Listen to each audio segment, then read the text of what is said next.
Hello. Oh, time to complete the one thing we haven't done, for sure. And that is the game on easy.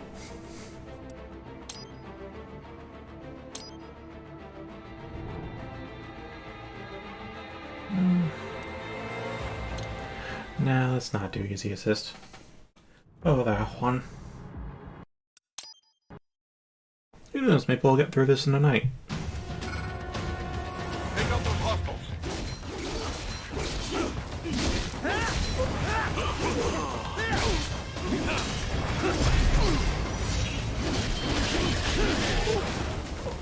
Right.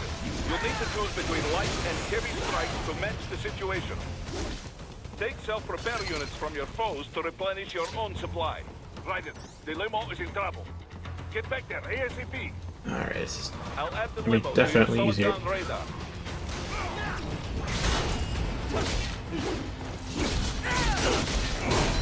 What if the power window's larger too?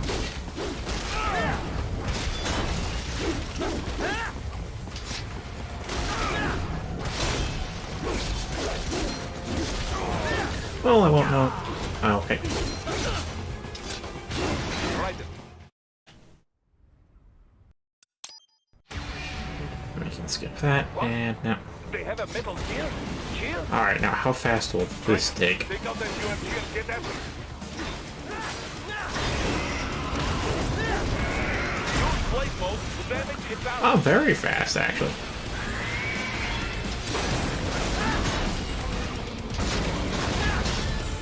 Use your ninja run to deflect those shots. It's already on that laser beam phase, huh? Okay, I was already. That's good enough out of you. Can't even get into full combo on the ground.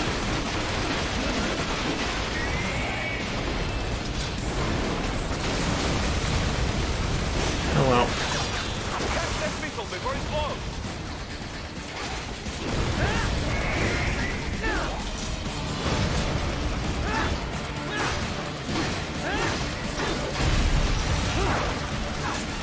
Uh, 2013, I believe.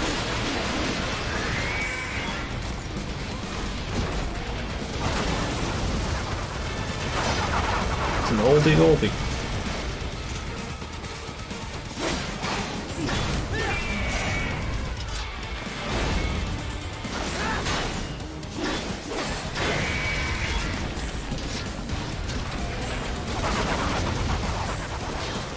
Really? Alright. Tough the leg. Use the ninja run to dodge that plasma.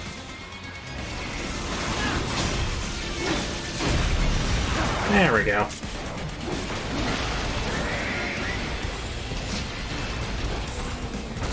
Now, Raiden, bring it down.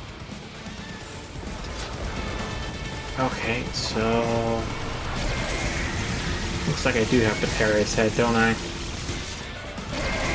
Stop that blade. Oh, it just automatically does this attack. Well... I can tell I won't be challenged tonight. So from trying to get a long combo count. That'll be difficult. Yes! Leave it wide open.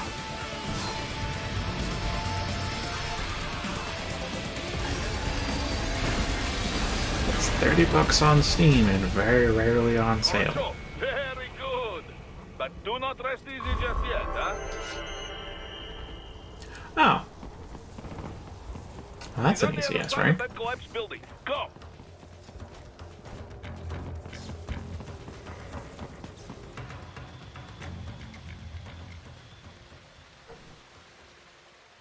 There. Get it.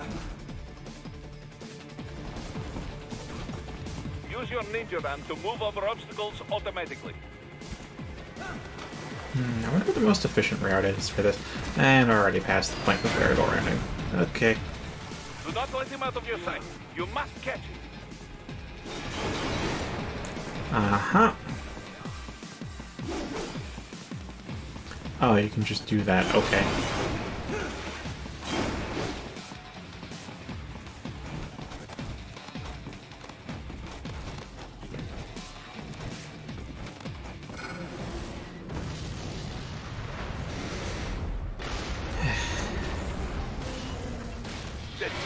And how fast will you go down this time?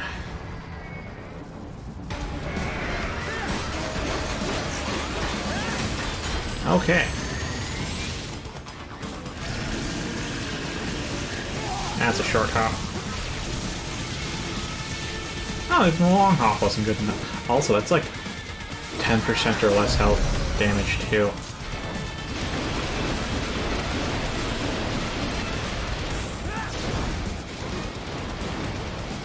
Graphic adventures?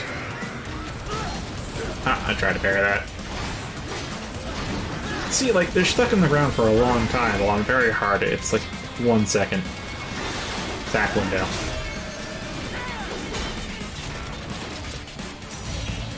Use blade mode to take down those heavy missiles.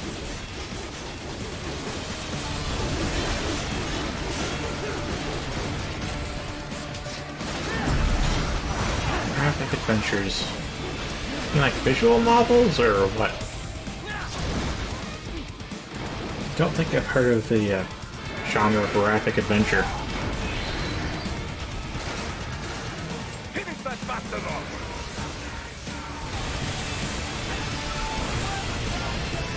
Well, that rendered useless.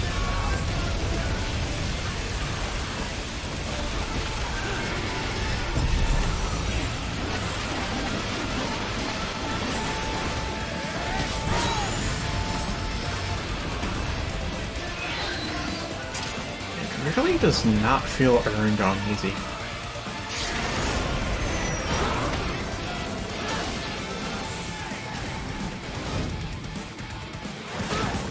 This is coming from someone who's done the game on very hard.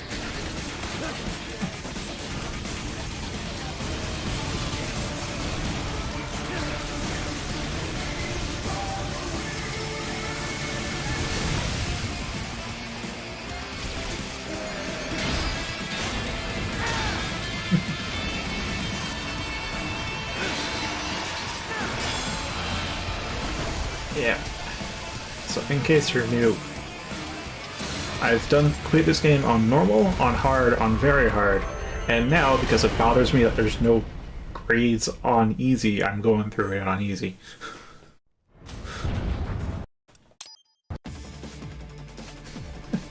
You're not alone in that. Whip that well. Keep an eye out for it.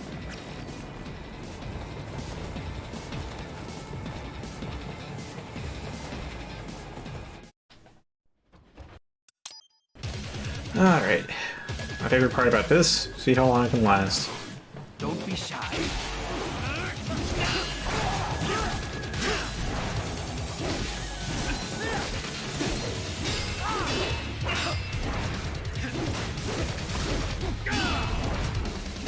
Yeah, I can't dodge. Only parry.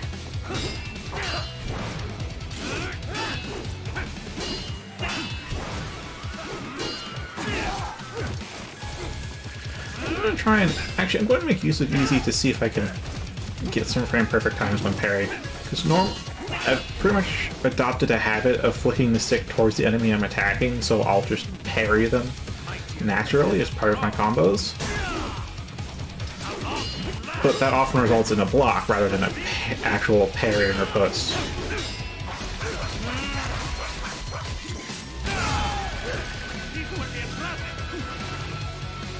So,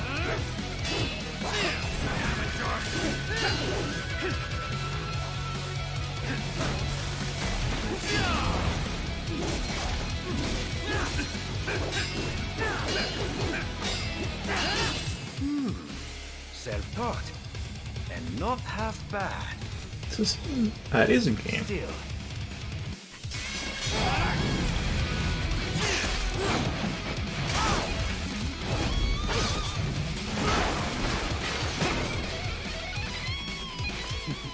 Your technique lacks something.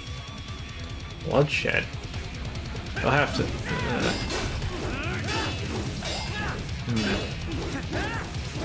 Not quite sure it knew my bloodshed cutscene, but alright.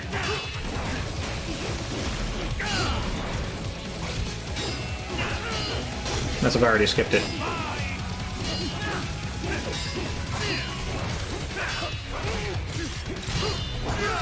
Ah. What's the timing on that?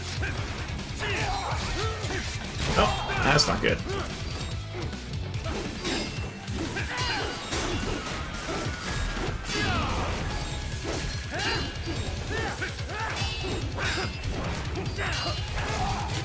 No, that's the end of that. Ah, okay. I see. You deny your weapon its purpose.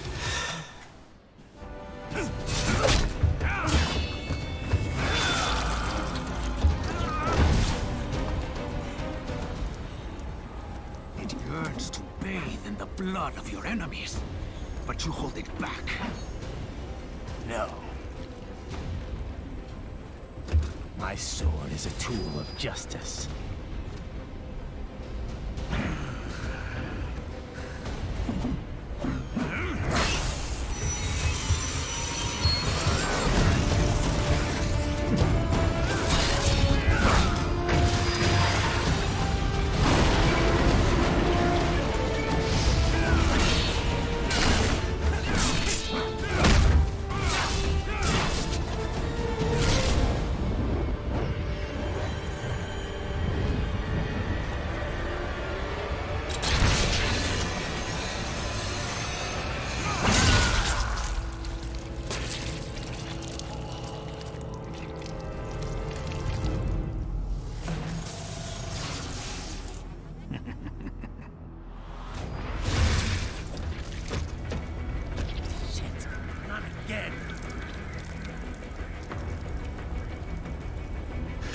Response is just not again.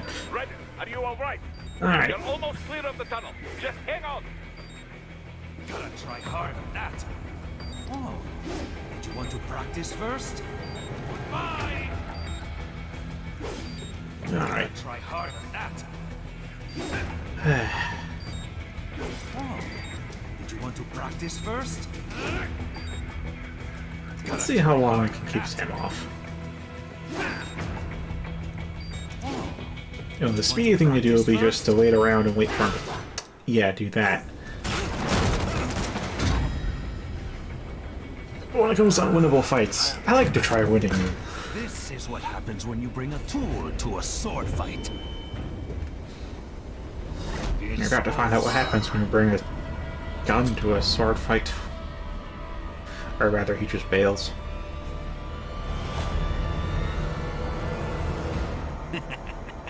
Lucky devil.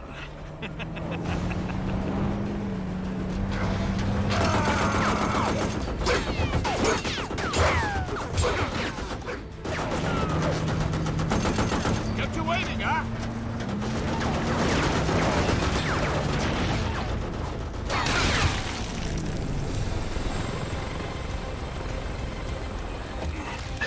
It's a lot of blood. I painted half of that freight car.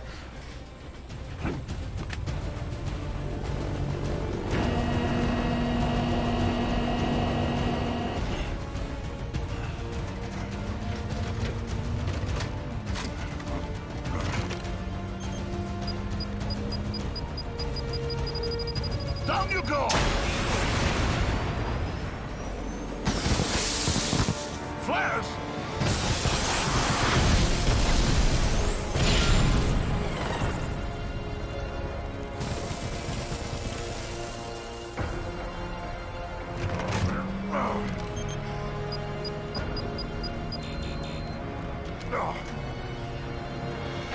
Also, footnote, the homing rockets lock onto everything in this game. I didn't know that. I just assumed they were the Modern Warfare equivalent of only airborne vehicles. I still don't use them, though.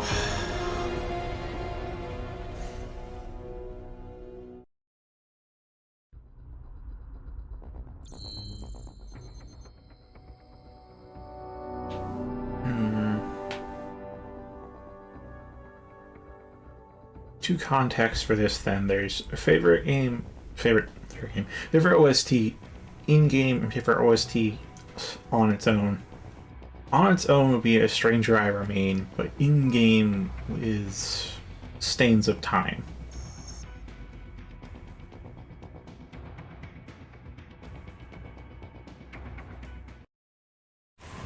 Also, that was a very easy S rank. I like seeing the landing from that, but I don't like sitting through all the exposition beforehand. First, head inland. The waypoint is marked on your Soliton radar. Contact us on Codec if you have questions.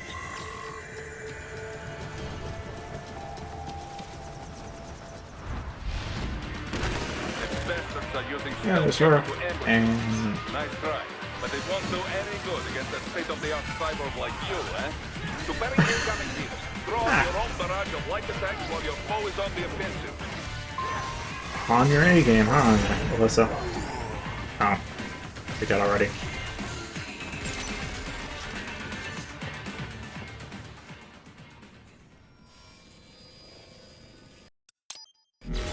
Ah, that was the ranking. A. Okay.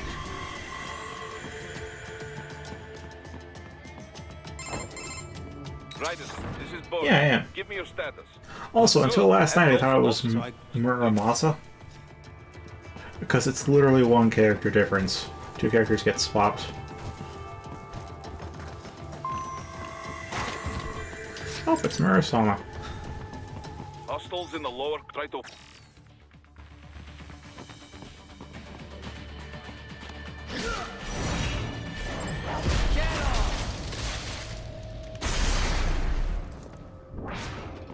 Excellent, Raiden.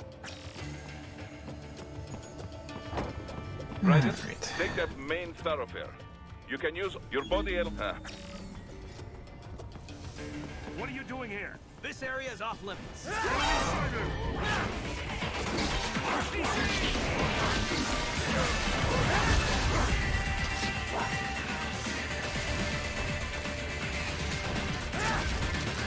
Wow, that went right past him.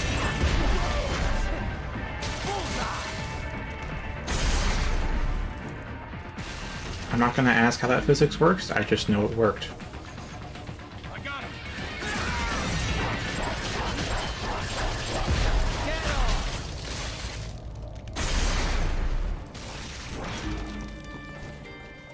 He is scared to death, Raiden. Let him know he is safe. Huh. Didn't even take the stealth route, still saved him. Thank you. I will not forget this. Well, no, it should be a radically different experience since Metal Gear games are stealth games, and this one's the exception. I still haven't played any of them, though. Someday. Not even perhaps someday, just someday.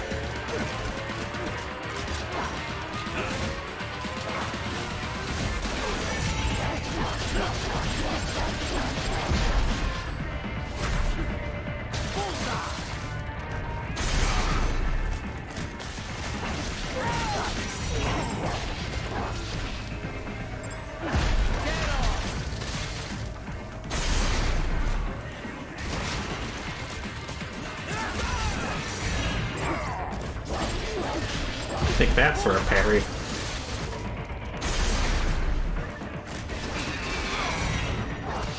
Yeah, that's not something I don't mind.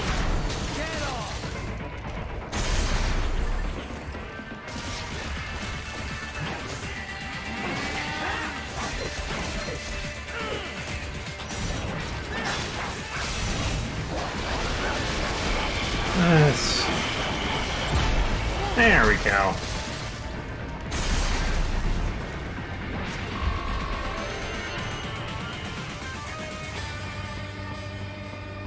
Very good, Raiden.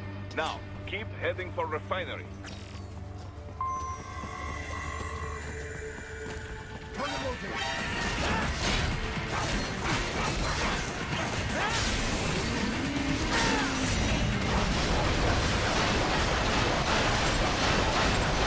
Wow, that spinal fluid went everywhere.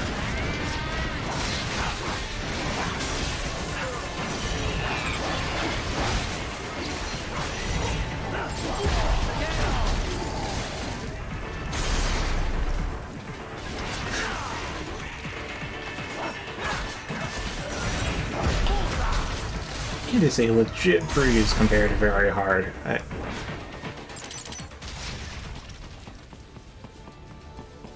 can probably chop through them that fast on very hard if I were better at the game. And he's in ripper mode.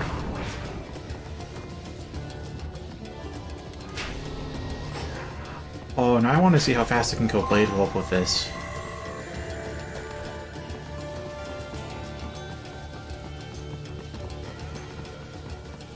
I know, right? It's just one. It's almost one stroke, one kill. Okay, ripper mode's off.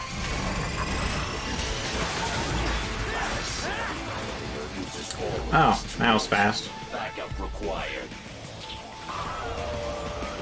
Or I'm gonna have to trip him up first if I want to get a kill in before I can summon guys.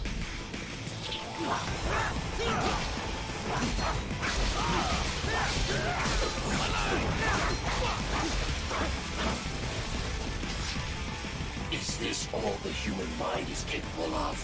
Even you are very sure. There we go. Ah. Help me. Got up too fast. Forgot the philosophy games I play. Not consciously, at the very least. Oh.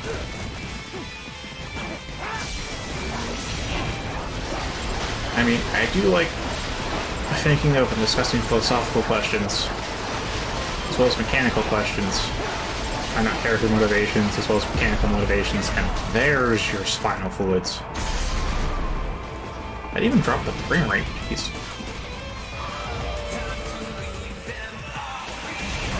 But I also do take some games at face value too.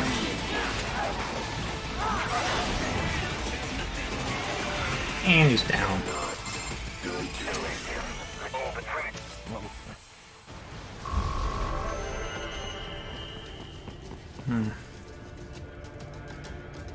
At the very least, I'm not doing it like an English teacher and explicitly asking, what is the message behind all this, or the author's intent? These are things I either end up naturally considering or not.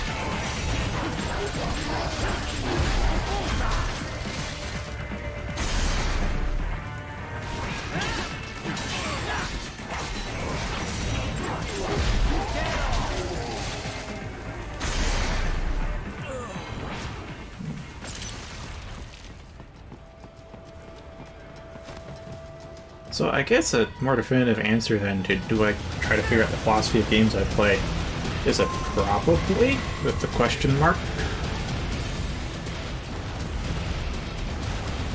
So pondering the why of things is something I just naturally do.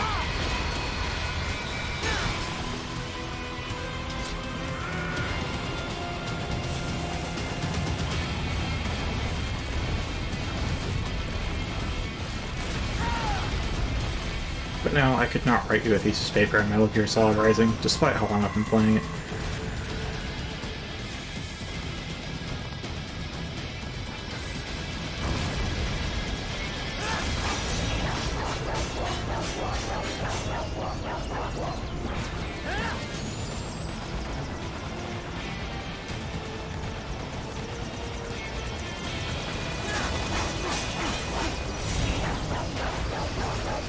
I got it. Fantastic.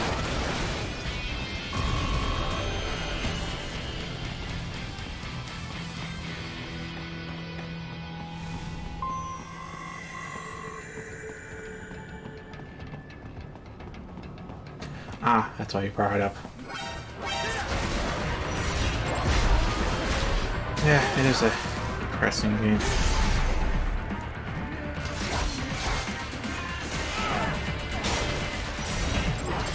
At the very least, recalling the first ending, it's a lot about how you can't undo what's happened. Maybe you can't even atone for it, but you can at least try. Ah, didn't turn around fast enough.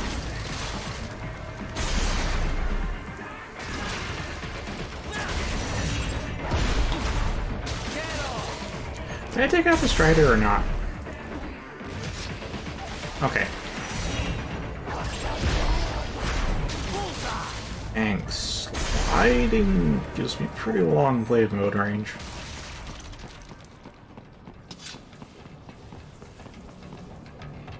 So that's where they're holed up. some kind of electronic lock on the gate. Most likely it will happen. Why not, but most use. That's honestly too vague of a description to tell what game you're talking about. I should have guessed you would choose this route. Honestly, ooh.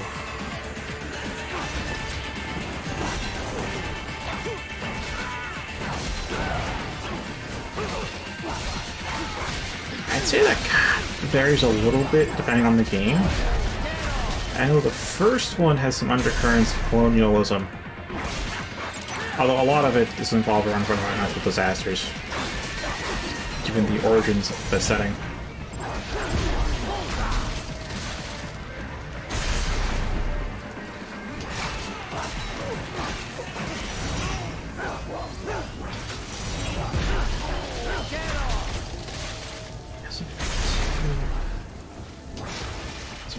One, there's preserving the earth, and the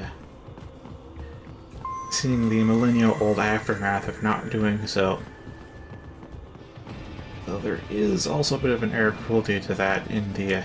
it's all around the forest folk is where all of the undercurrents come that I'm mentioning, both the colonialism and the cruelty, because they were designed for a purpose, so once purpose was done, they were cast aside.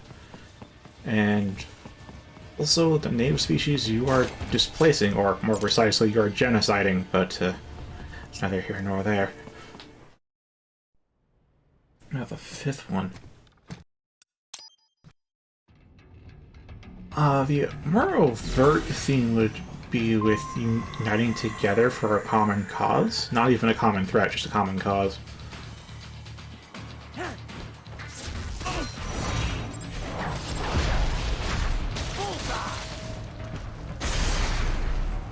The third stratum does bring in some... Oh, he spotted me? Okay.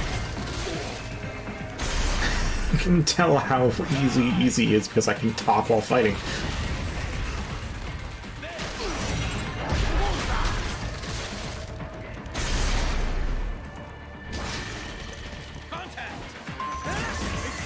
Where'd that even go?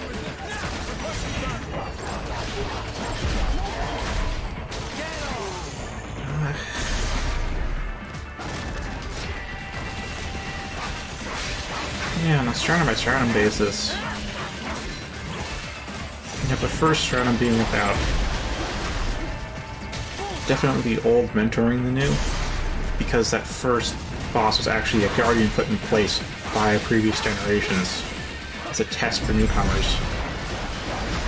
So you make it as kind of a proving grounds with, at least by our standards, a lacking safety net, but whatever. Second stratum. It's also technically proving grounds, but still the real deal, so... I don't think there's any kind of a stronger theme there, because it's more of a continuation of the first, just less... yeah, a safety net. The third one shows the past of what happens when we don't unite. It dies so quickly, and I'm so glad of that, because armored soldiers are, like, the most annoying enemy for me. Okay. First round definitely has a lot to do with greed. And the dangers of greed. The fifth one... well, you're at the Untamed, and you're trying to learn more than you probably should at that point. The color's position is on your Soliton radar. You can engage if you wish. The boss really comes out of nowhere, though. The cliff is just ahead at the end of beyond. So, however, it is probably don't. It does echo the first stratum, in that we have the older generations, in this case the Arcan, creating a proving grounds for the younger. In this case, it would be the entirety of the planet. And so by beating the space fleet, proving yourself worthy. Or at least your planet worthy. Keep on coming.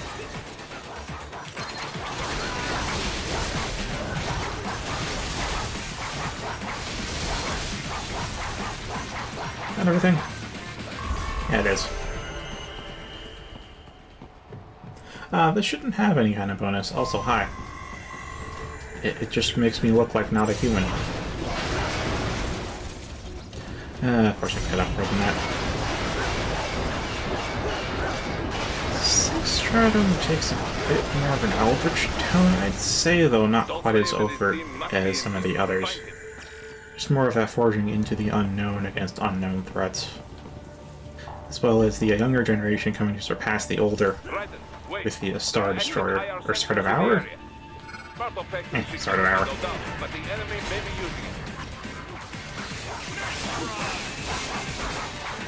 No, just doing easy mode.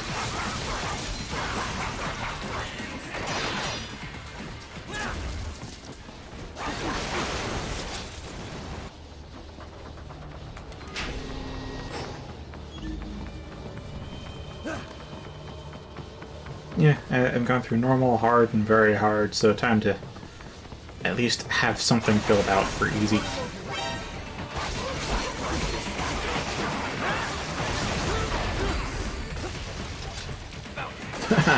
I mean, easy is easy. Oh, there we are. Close enough.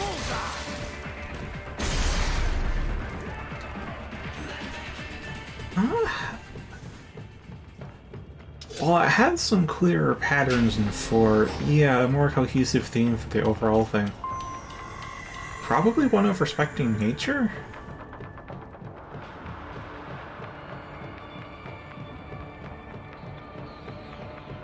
Just given the final event towards the end of that. Yeah, probably more of a nature versus technology theme in 4.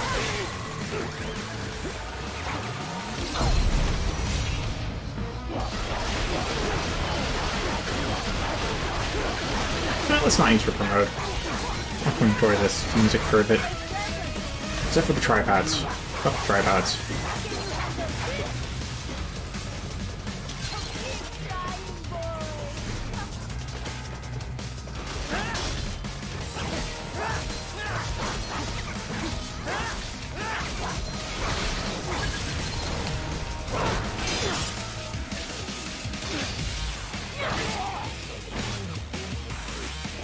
Yeah, since after all it's...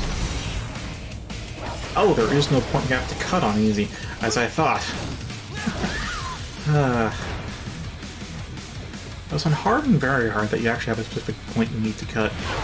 Not just the whole arm in general. Or arm pole. Ah, there you go. More tripods.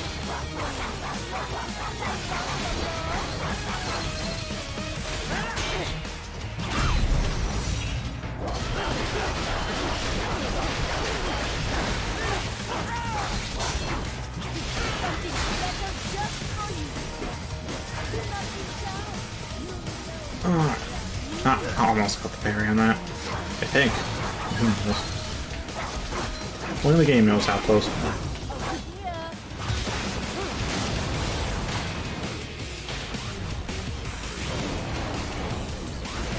Oh, that would be the Infinite Wig B? I'm not fully sure what the unlock requirements are, because I got it at the end of my first complete playthrough on normal. It's infinite fuel energy, so I can be in... Oh, didn't pick it up.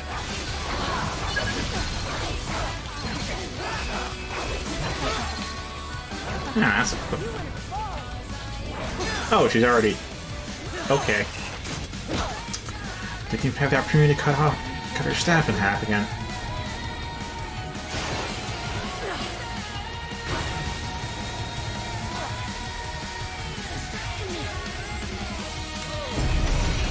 As you can see up there, my energy is not depleting at all. That's what Infinite Wave B does.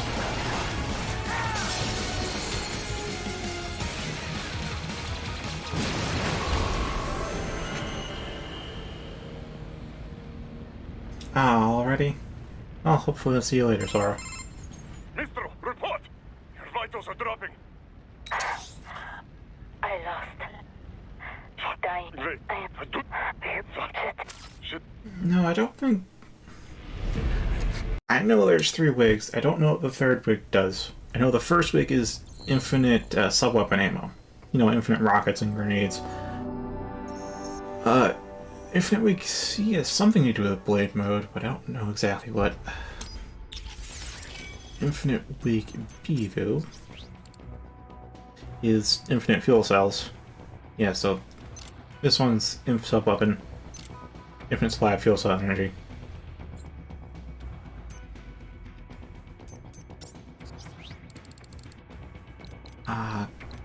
Yeah, Grey Fox is just cosmetic. I know this one you get for VR missions, which is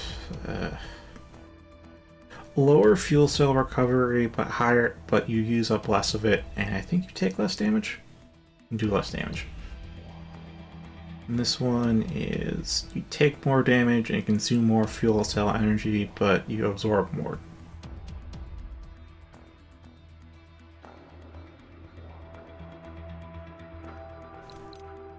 Yeah, Infinite Week B helped me out a lot because, especially in Armstrong's fight, there's those times you have to do the blade mode to defend yourself, and I wasn't that good on it the first time.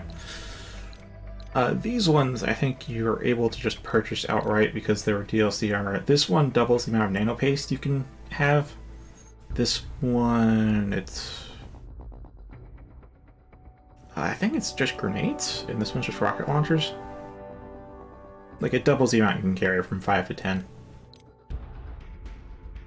Because I was recommended the white armor quite heavily for the first playthrough, which I ultimately didn't really need until I think Armstrong's fight, when I started to fail that mechanic pretty hard. And honestly, it may have been helpful and very hard as well, because they really do jack up the difficulty there, but ultimately not necessary. Yeah, if you get the PC version on Steam, all the DLC stuff comes bundled with it. If you have it on probably the original consoles, you have to buy it separately, but buy on one of the either Steam or maybe I don't know about the other consoles. I'll be frank with that because I don't own them, but at the very least on Steam. DLC just comes prepackaged with it. What is this?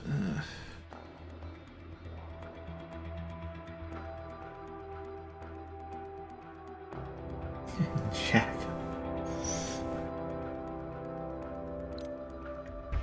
Oh, did they shut down the server? I think they did, didn't they?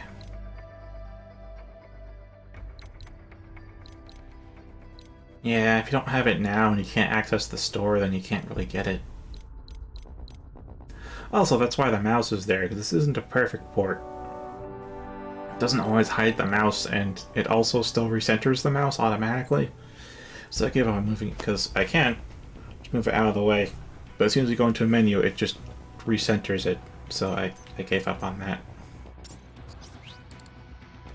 New weapons, you'll get them from beating bosses. But they are there. Life you have to find... Actually, none of that stuff is DLC. There's main weapons. There's a lot of main weapons I'm missing. So there's... Murasama you get for beating the game. Foxblade you get as DLC. Which I wouldn't fully upgrade, or more precisely, I would not get that Foxblade Plus upgrade. I mean, the sword is a very versatile and fluid move set. The Sai I don't quite like using because I have something else with the sword that's functionally the same. And the Sai has no combos. But the Fox Blade Plus basically makes this weapon instant kill all non-boss enemies, regardless of damage. Just bisect them with every cut, regardless of whipper mode. Which is why I don't recommend getting it. It's a cheat sword, but like if you just want to use it normally, you can't because Fox Blade Plus is permanent. So rip that.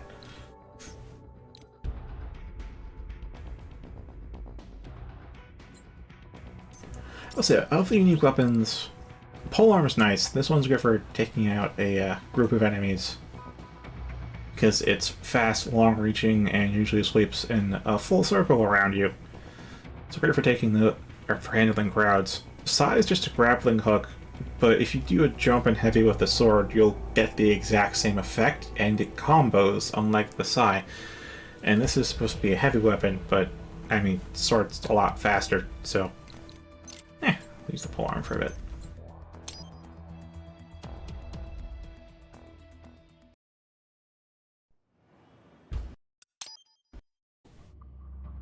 It's Raiden. I'm in the sewer system. All right, you're according. Tell we need. So, Yep, fine. no. Bruh. Do we have, like, It's first. Oh, black? maybe just. I will scout ahead. You will provide backup. Sir, yes, sir. Commence operation.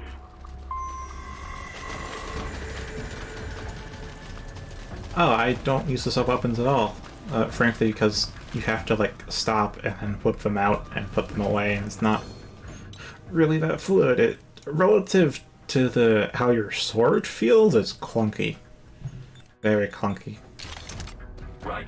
Unidentified UGs are patrolling the sewers. Exercise caution.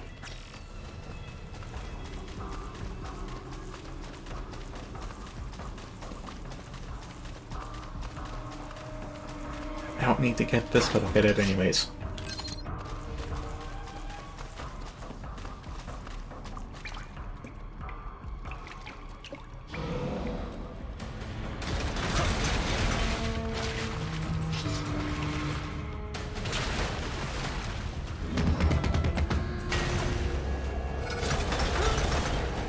Oh, these orange, I think you can parry it, but nope. Too much attention down.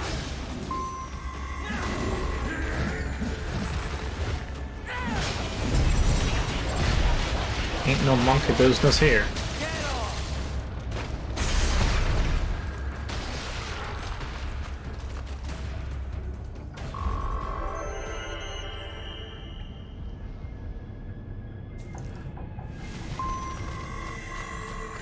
I see a label. Hold on, I just killed that guy with a riposte. Never mind. Necessary. Nope. Haha. Yeah, that.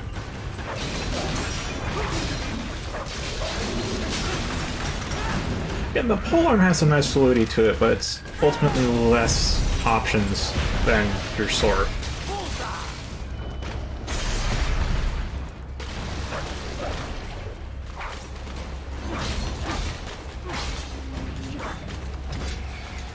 Some other grab moves have are a bit jank. Like this camera.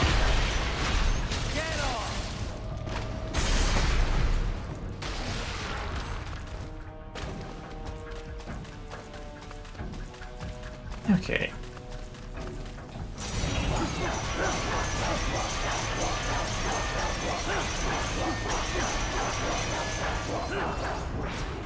Good enough. Right.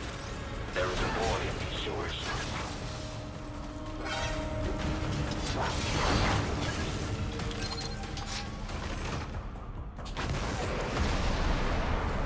Yeah, like I can fire it and it has to reload before it can just stop.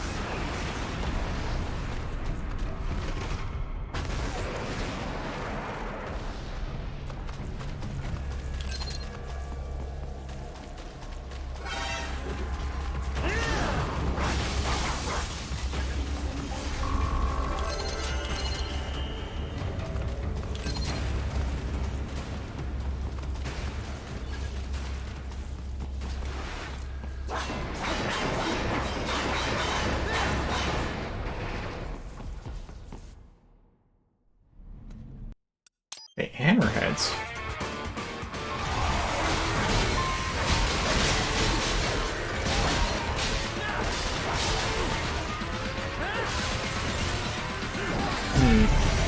Suppose we each have our own names for these enemies. Though if it's the flying jetpack things that can also operate autonomously, they're called Striders.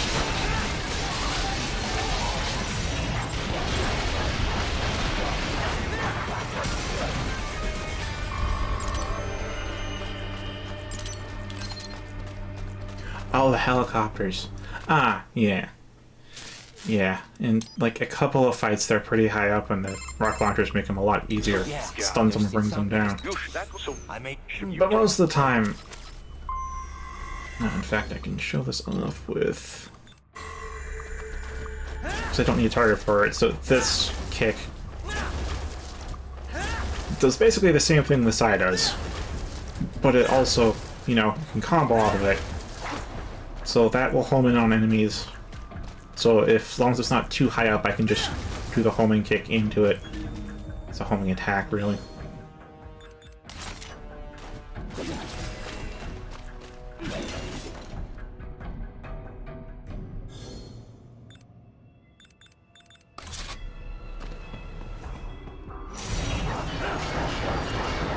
More than 4 minutes.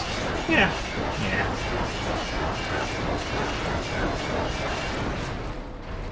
Heavy UG activity ahead.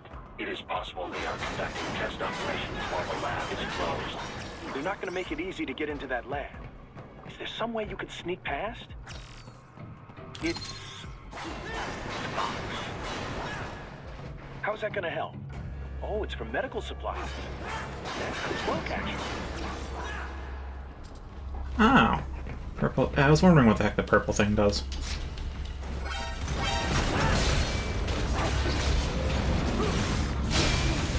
Oh, that's... I mean, it's easy, so maybe it's not that strong, but that felt strong.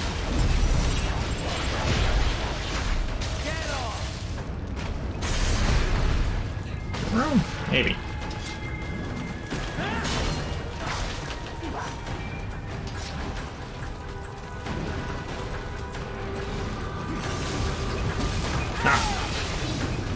I just...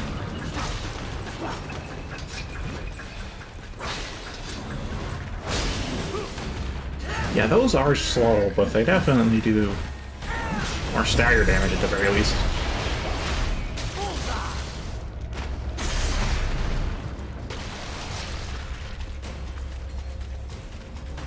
I mean, a sandbox would be nice for this game. The closest thing we got to that is VR, and that's not...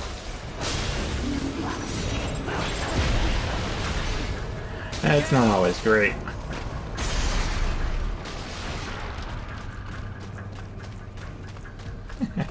Yeah, that is right. Call for backup during your last fight. The caller's position is on your Soliton radar. You can engage if you wish. It is your choice. Thanks to Inflig B, there really is no end to Ripper mode. You're under attack! Alright. Keep on coming! Wow, that thing.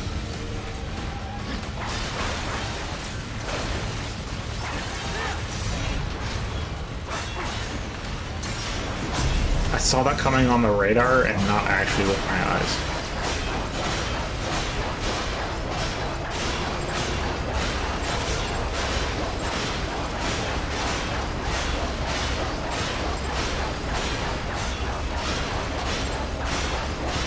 Around here?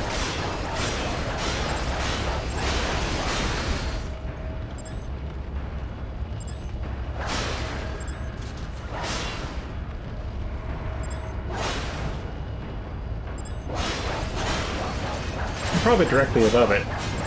Whatever.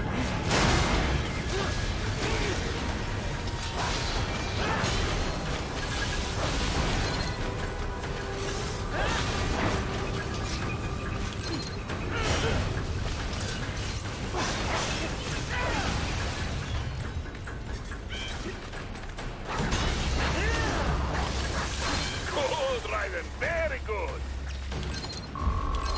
All right.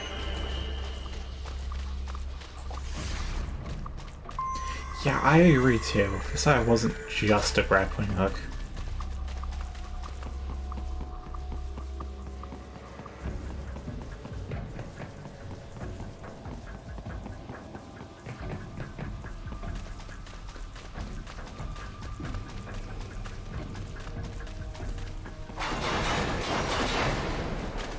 The thing is, like, I know Nier Automata came out after this, and I played that before this. Well, years before this, not recently. Marked on your Soliton radar. And I can definitely feel the how they iterate on combat for that game. fake wall projection. Pretty well. Some weapons remind me of it, because it's a similar thing. You have one weapon to light attack button and one weapon to the heavy attack button. Makes me think maybe I should play it again someday.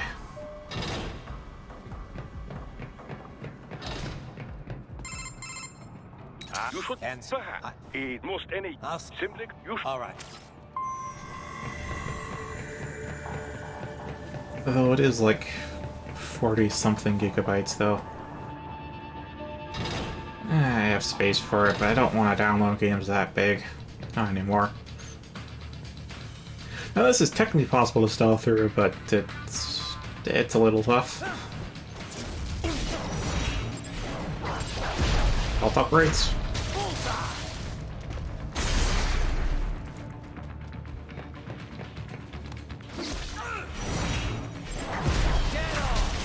Yeah, there's endurance upgrades that increase your max health by 10%.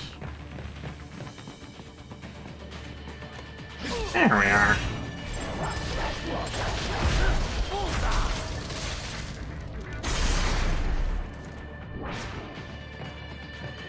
Yes, you will make me proud.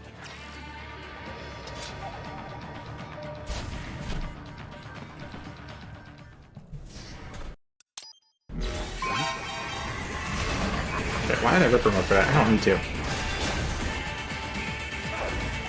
Oh, hey, they're dual wielding.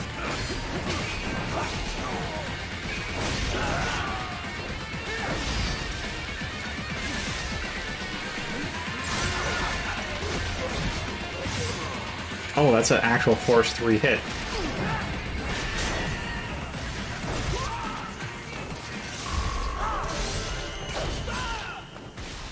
That's a double hit, but it makes sense since you follow through. Is it up? Those were George. Yes, perhaps. Jeez. Wait, you said? Yeah, we've got any other. He just. True. I better move. Let's see, was help. Yeah, that's a thing that I don't quite like about these. Even though they hit very hard, they don't actually gel at all with your sword. The pole arm actually is more fluid.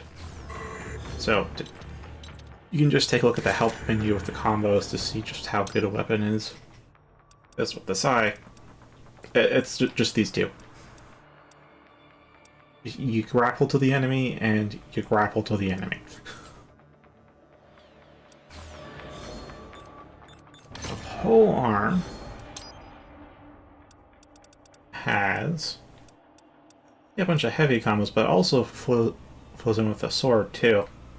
So you have some heavy light combos. Like you have a fair few ways you can use the pole arm, which is why it does feel good to use like a proper actual sub-weapon, an alternative to your sword. And the other two are very...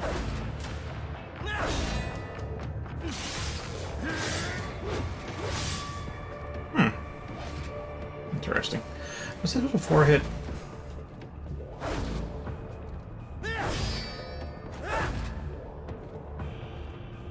That's a 3-hit.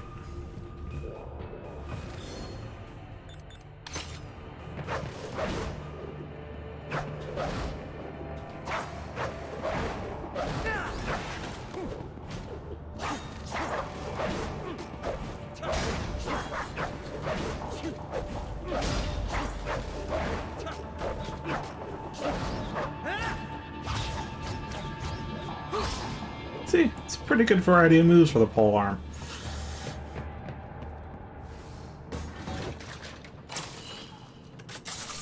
I think it was actually 6 in chests and 4 in the store, but we can check once we go to the customized screen. It's 10 total either way. Splendid! It is all ours. Now, use it to locate a data input terminal. These guys are pretty jumpy now. Any funny business, and they might just open fire. Try latching onto cyborgs' heads from behind. Then, The stealth really is basic. Knock them unconscious.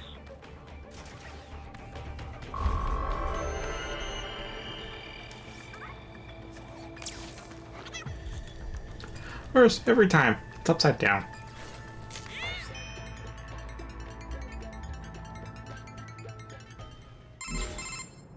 right in one. Patch. Right to. You see that, Kev? In my... They keep only... They're what about... Right.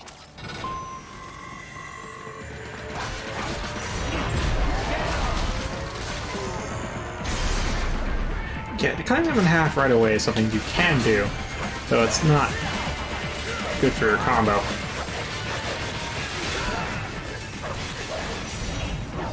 Sorry, where did the camera just go?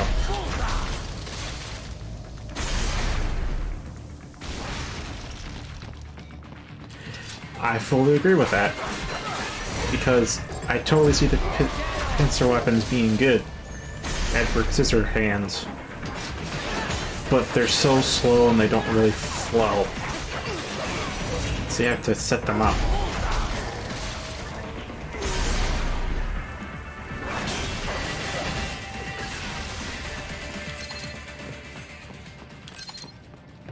Actually, I'm gonna try it. Again, it's easy, so I can't actually say how good it is, but I'll use it. I'll use it. A pole arm. Just... I mean, what can I say? It's called pole arm, and it's literally a pole made out of arms. And that's not a blade at the tip, that's literally just an arm holding a knife. On both ends. Bad news, right? What? Maybe. It's a pole arm?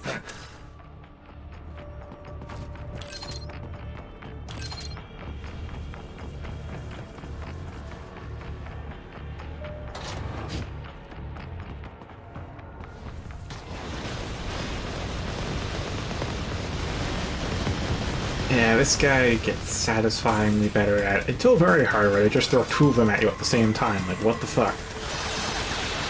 This bastard is blocking the way. Push that thing back.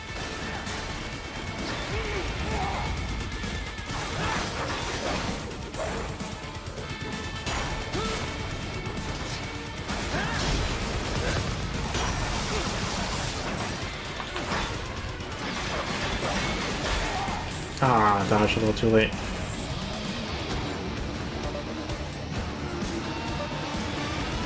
Yeah, I feel like I'll have to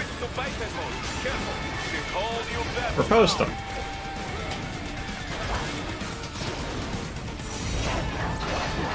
Nope, your gun is gone. No longer have high caliber rounds. Ah, didn't parry.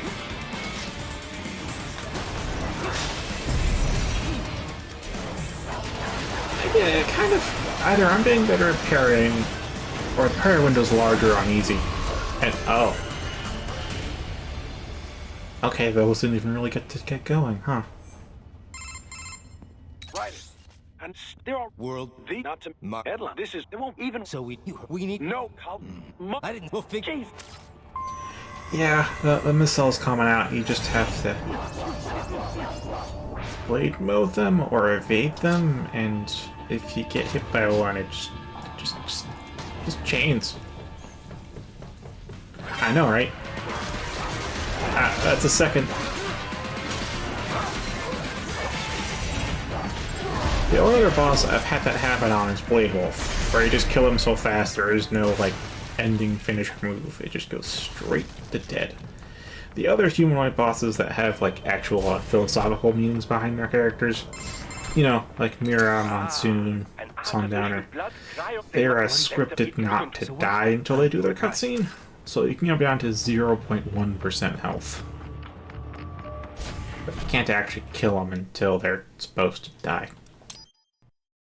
But those bosses, those Blade Wolf and the Hanky there. I missed a combat encounter somehow. Oh, probably the one I stealthed through.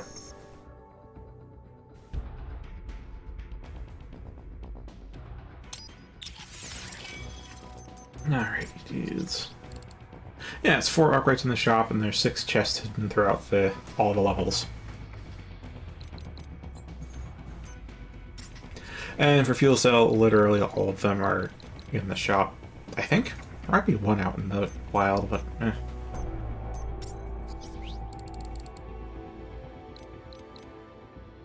I dig it, because I'm faceless. But I also do think the original body's cool. cooler than standard body. And this is just... it's the perfect disguise.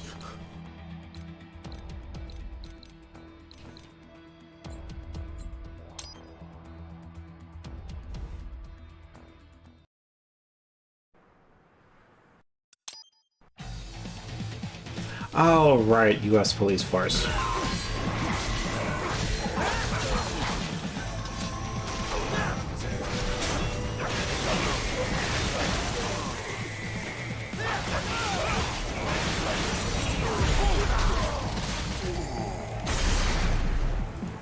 Maybe I should use this.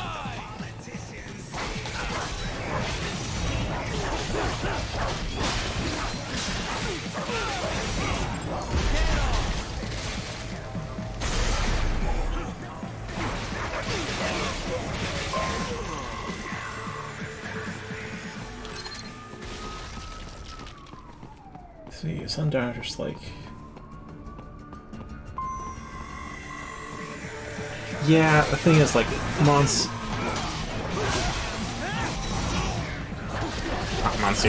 Sundowner has a really cool song, and his chase, too, is actually really fun to fight against. But his health pool is so small. In Phase 2, he literally doesn't really block much of anything. It's just... it's over so fast. Like, I have to actually stop attacking and just focus on the mechanic if I want to get to Phase 2. We will proceed through the buildings. You will follow me. Alright, you're gonna kill the server in this series. I haven't heard of that bug? Oh, kill all the enemy. Oh. Didn't parry that in time. Oh, and it just blew up there.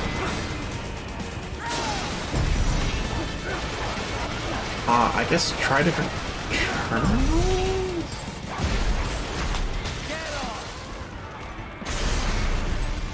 Oh, Jet Stream Trainer may be able to answer your question.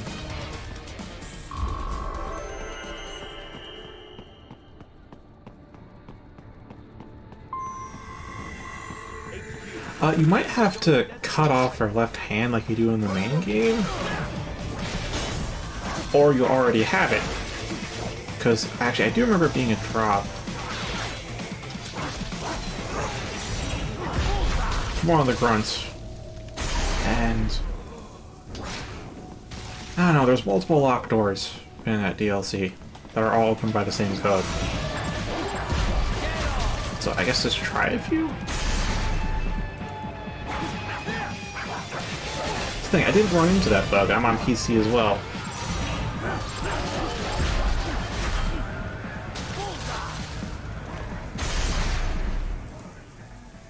I know, right? Like, for me, I knew he had a second phase,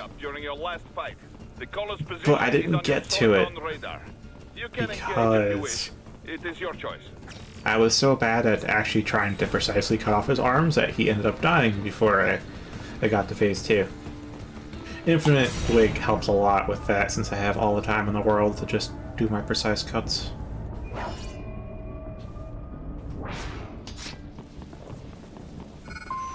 Here comes more of this.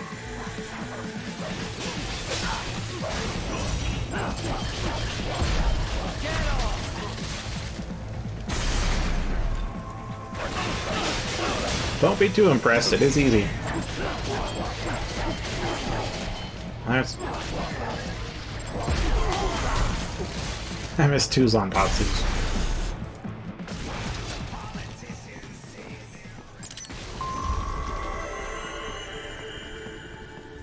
Yeah, I'm just not... this goes away so I can blade mode. I'm just not used to aiming with a stick like this, so I end up using the defaults, you know, the button quick slashes for horizontal and vertical. Which is good enough most of the time, except for those, like, couple of boss mechanics that actually require you to do precise diagonal cuts, and the buttons just don't cut it there.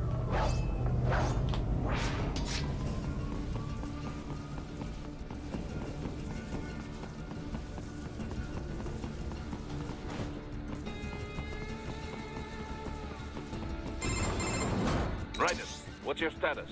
They look, come Right. board. They'll be set on. We can use. I can. So you just look. You won't. And you're. Their road. You do? They are. Yeah. Well then. Now, I'll do all I do. Spasiba.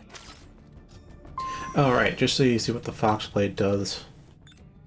Because I do forget you can just swap out your sword in the middle of a mission. Yeah, it's a cool looking sword, but the upgrade makes it too strong for normal gameplay. Yeah, it's like that.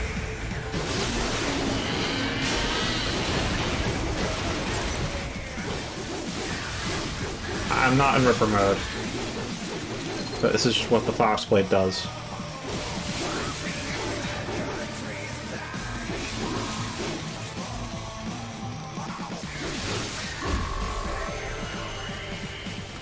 Yeah, that's just what the Foxblade does. Right.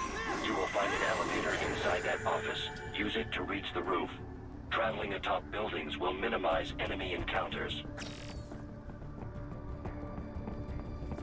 Yeah, the cutting rocks part is what got me the most when the first time I fought Armstrong.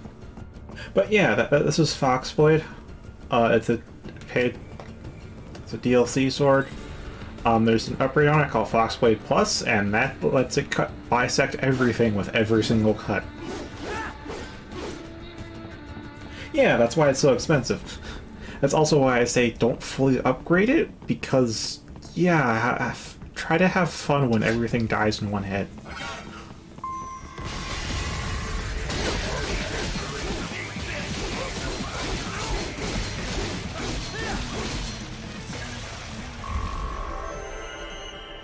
You know? Oh yeah, the wooden sword. I've read it. I didn't read how to get it, like, deliberately. What I was reading did say how to, I just didn't read that section. But I know it does less damage the more you upgrade it. Doc. We should be. You sure? Yeah. Even so, I'm so please. Appreciate. Sorry, sir.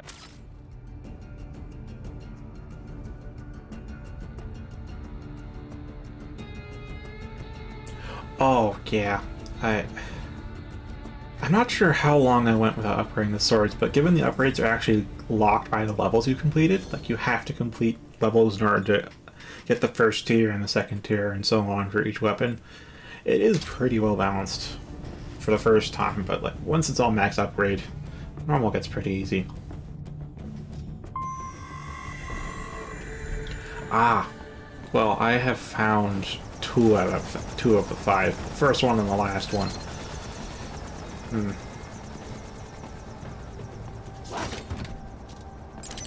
wonder if there's a marking to identify them, or if I just have to look out for them. Now, I'm here to complete easy. Sending back up.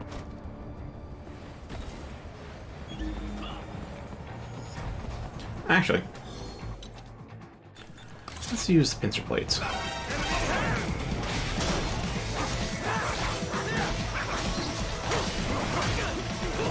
Wait, it was that box in the corner, wasn't it? I couldn't pick up.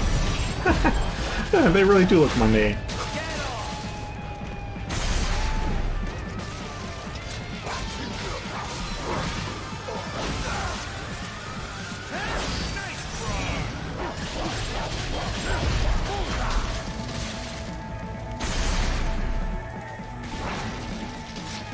Honestly, that must have been a very satisfying fight to complete. If it took you like 400 hits to kill him? Ah, that's a tough fight.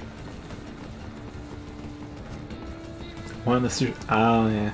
You know what, I've probably seen both of them and just didn't think anything of it. I didn't even realize they were random boxes. So no, the first one, viewer was very vocal about making sure I get that one, so I didn't really learn how to look for them right from the first. The last one, I'm just like, this box seems very out of place for here.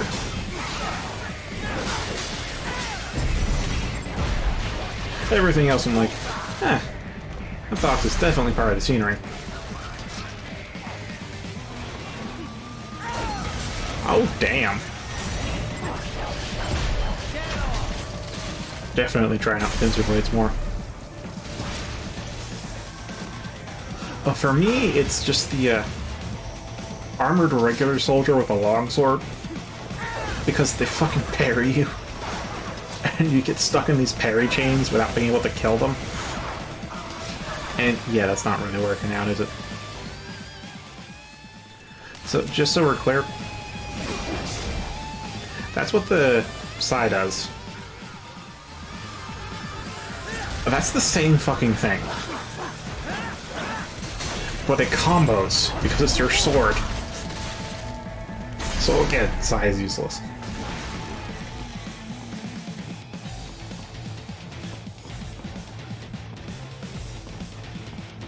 Oh, right, there's the... And also you have to come to a stop for the pincer blade.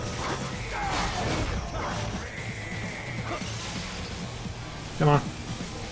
Oh, you're just gonna stand there?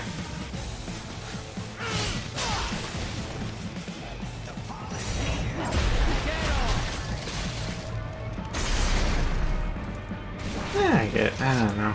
I still, it's not worth using. But I mean, 1 point for Psy?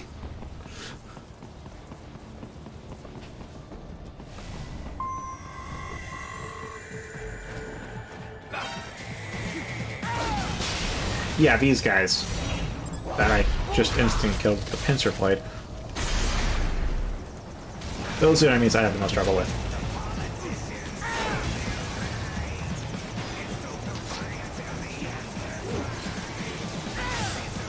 But goddamn, no tracking on that.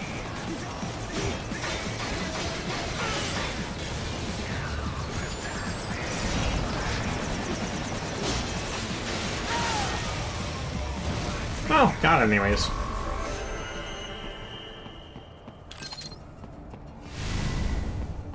Alright, good night, hounds.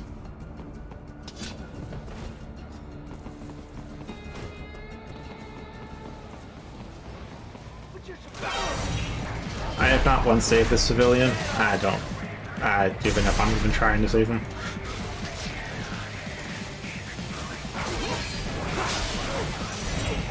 Like, the one thing I've learned about fighting these guys, one trick, is that if they block your attack and they stick to their block, if you enter blade mode and just smack their block once, it stuns them. Which opens them up to your, you know, your cinematic wombo combo.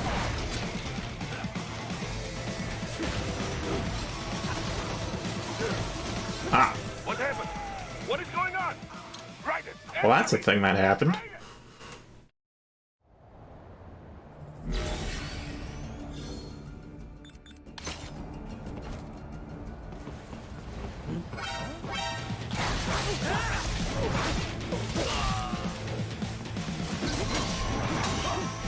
Yeah, this whole parry chain, except they don't do it for 10 fucking times in a row. Because it's easy.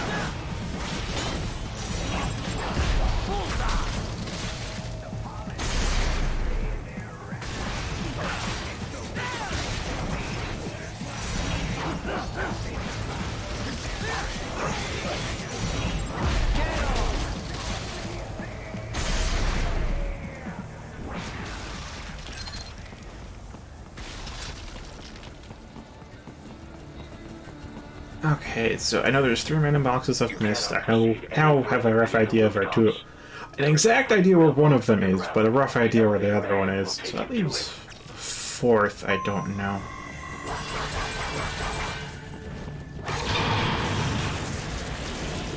But at least now I know just to cut every single cardboard box I see until I've found all 5. This particular... It was Yeah. as a...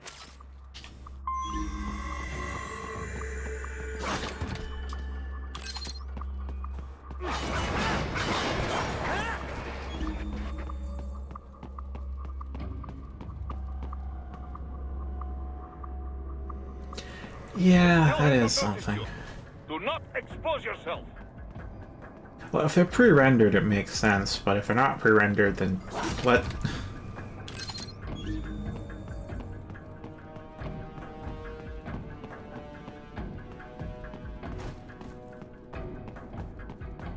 Actually, yeah, aren't they pre-rendered cutscenes?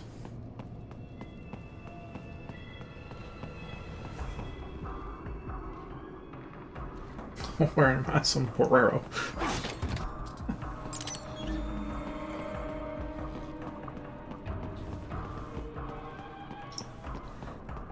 I mean, there might be a man in a box in here, but I kind of doubt it.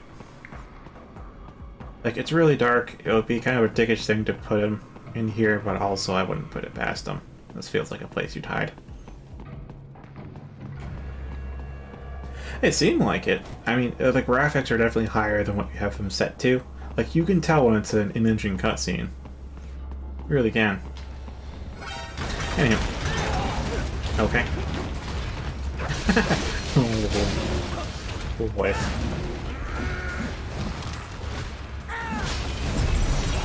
But yeah, if they're pre-rendered, that would explain why costumes and stuff don't carry over. Oh, I know about Dwarf Echo here, that's for sure. I killed the Dwarf Echo here. But I'm glad I don't have to look that hard for a random box. Man in a box. A man in his home. Oh, huh. Very faintly I can actually see where I'm going.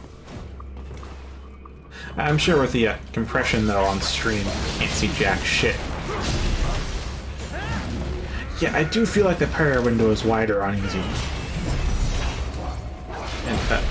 And when close to a wall's blade node does not do the right thing.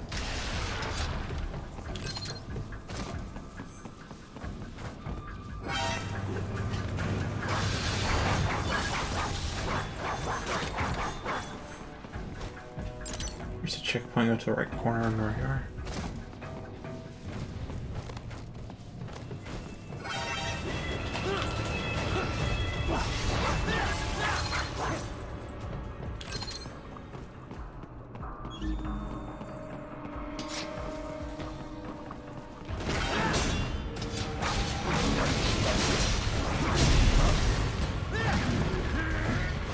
I don't know if I'm getting parries because I'm calmer due to these enemies not being a threat, or if it's because the parry window is wider. Because it's easy mode. There is a maintenance shaft up ahead. Yeah, here. Use it to return to the surface.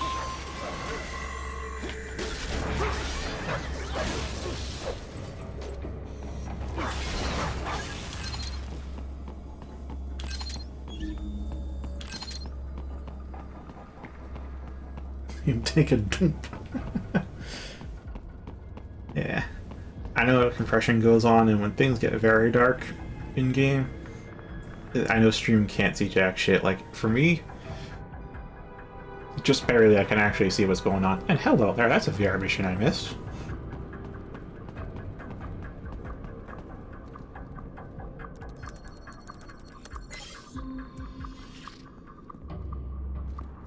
Yeah, I think you have to kill all of them to unlock anything related to them, which is honestly one of the shames of this game. The fact that there's all these weapons and armors you can get, but you have to do all the collectibles in a category to unlock anything at all. Ah, I thought I parried.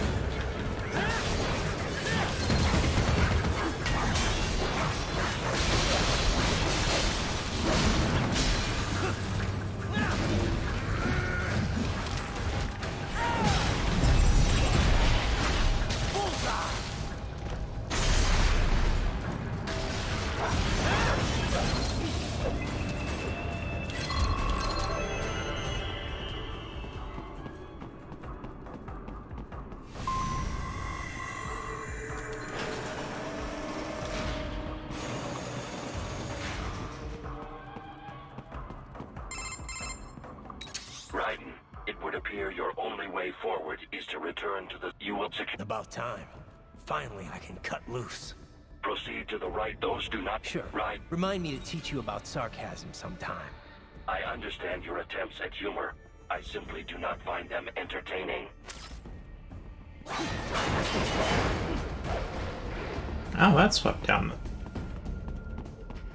I mean, there's a pseudo boss rush, and there's two pseudo boss rushes. There's the time where you fight Mistrals and Monsoon's spare bodies back to back, but there's also I think you have to get the DLC to unlock it, or maybe you get just a being the game, but you can fight just the bosses and skip all the levels in between.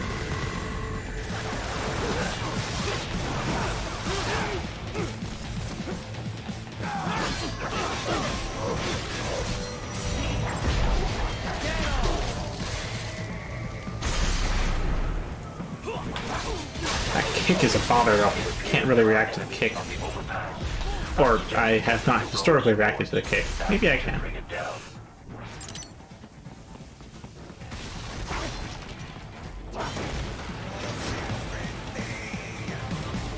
Okay, you know what? I'm curious if the Foxblade will instinct. It should. It should, because it's not a boss, but...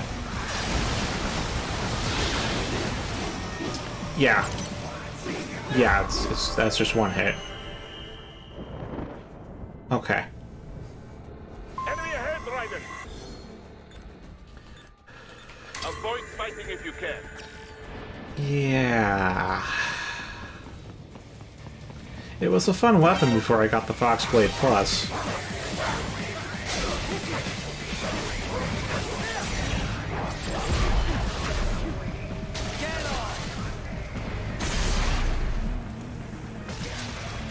I mean, this killing everything does wear out fast, though, I will say.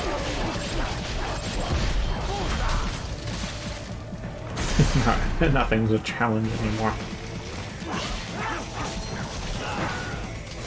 Oh, did I cut the grenade up?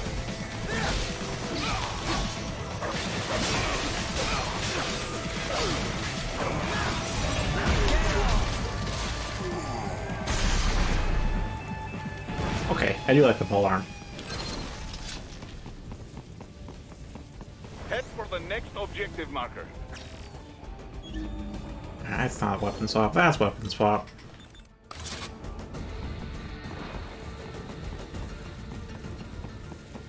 Oh, right, there's no homing air thing.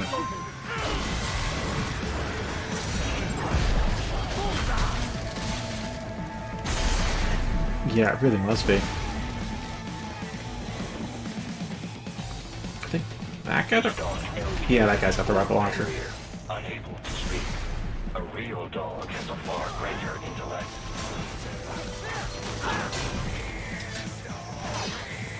I remember this on very hard. I think there were like 3 gorillas instead of the goons here, as well as like 4 ADQs, like, and striders. Like, it was... Good God. I mean, World Martial AQ really tough.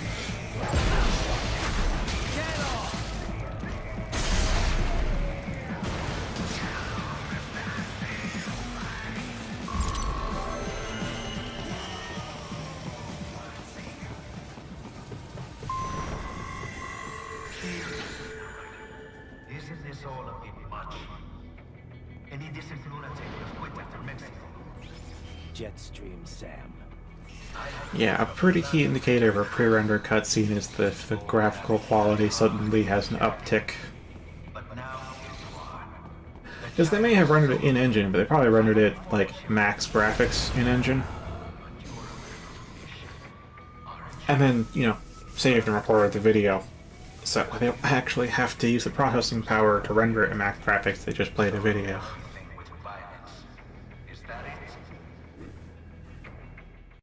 Common tactic in older games, because they wanted to, you know, show prettier stuff, but they didn't have the power to do so.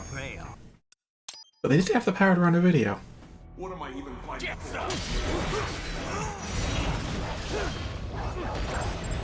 Ah, I just knocked it away.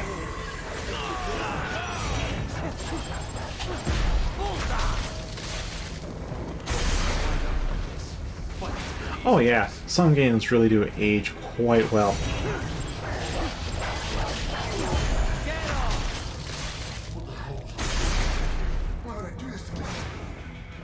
Like, a good game's a good game no matter the age. And as far as graphics go, a strong art direction or art style. Art directions, I think, is a better term. It usually outlasts anything you could make with pretty rendering quality.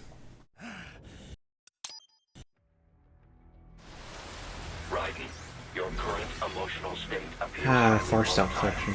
But it's pretty easy if you know the route. to abort the mission, but I suggest you avoid combat for the time being. Yeah, shouldn't this have been like... Wait, did it run 60 FPS in the old consoles, or was it 30? Because 30 was a common frame rate back then, but this might have run at 60.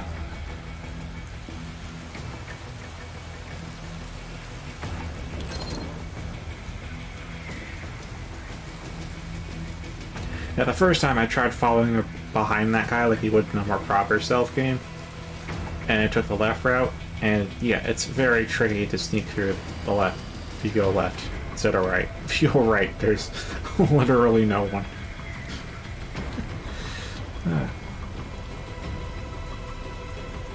Yeah, well, maybe. Actually, to be precise about that, the Game Boy Advance has a fixed frame rate of 60, or 59.94 frames per second. That's a good question. It's probably like middle or low settings on the consoles, and this should be high settings.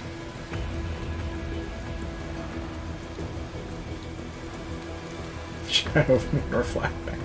And Shadow of Mordor looks great even by today's standards, and I think that's down to the lighting.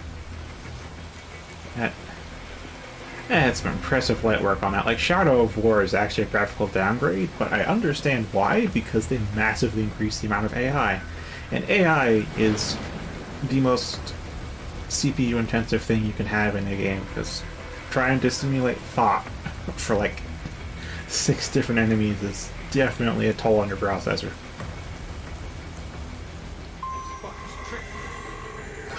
Okay, doing this no damage. This must be where a lot of no-hit runs end.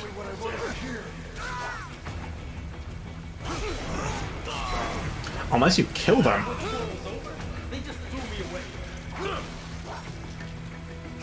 And then just spawn in more. You can't parry, you can't dodge. You just have to attack preemptively, and you can't reactively smack them.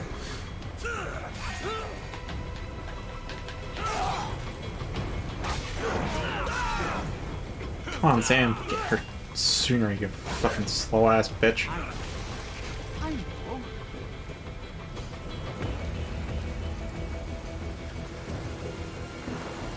Not so black and white now, is it? Is your cause just? Or is that just what you tell yourself?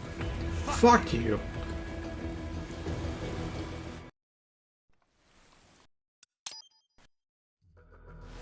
Yes, you aren't the only one to grow up. Yeah, I can... War is a cruel parent, but an effective teacher. Its final lesson is carved deep in my psyche. That this world and all its people are... I feel like it should be theoretically possible to do that part with no damage, but yeah, practically it's kind of impossible. The DNA of the soul. They are the culture. They are everything we pass on. Expose someone to It's a sound argument. hate. They become a carrier. Envy, greed, despair, wounds. How about shit? Is that a meme? You can't fight nature. I will say what Sam says there is one of my favorite lines, though. Rain falls, and the strong prey upon the weak. Is your cause just, or is that just what you tell yourself? Something that saves lives, a means of justice. Now there's a pretty meme. Exquisite. It I spares can't. the burden of all the lives you take. Absolves you of guilt when you enjoy it. Oh, hi, Monsoon.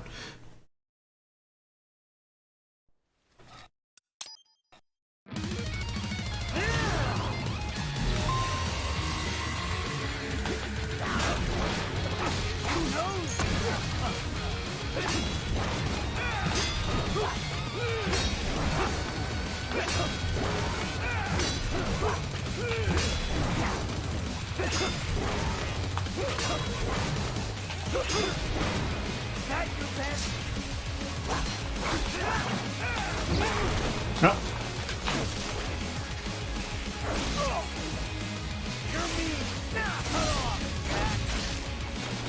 Damn, that was big damage.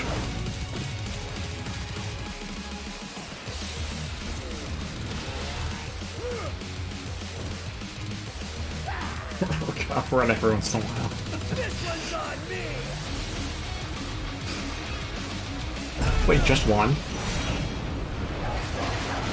Man, that really is difficulty dependent. I bet that's nano-based too. Oh, it's an EM grenade.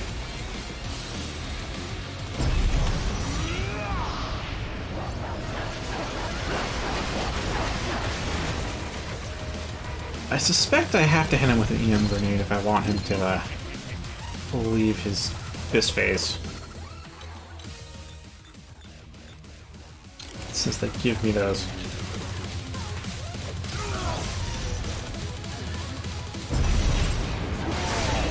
Oh yeah, that actually helps out a lot.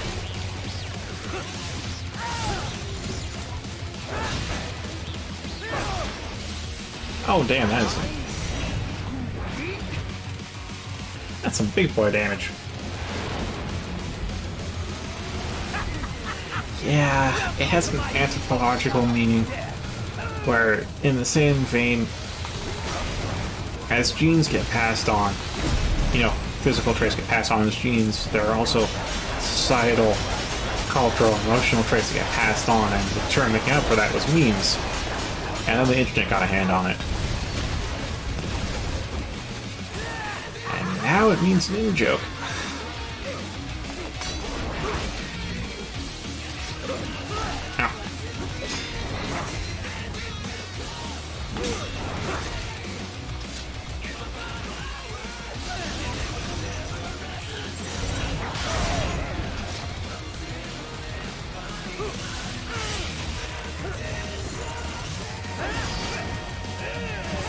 Nope.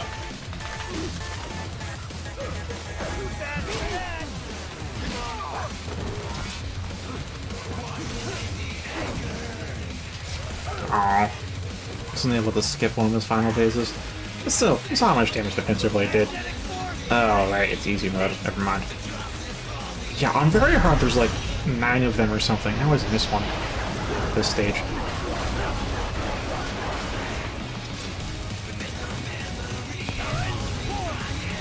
Go! My other favorite line from this game.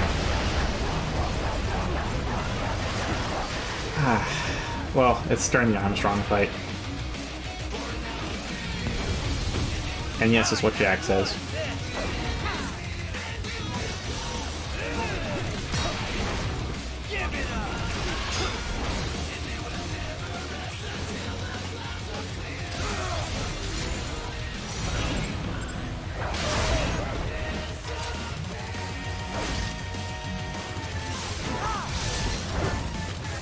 Oh, 10%. I mean, look, as I said, in context, this is the best OST. This is just thematically great. At just the right time, with just the right energy. And it hasn't been overhyped by the internet either.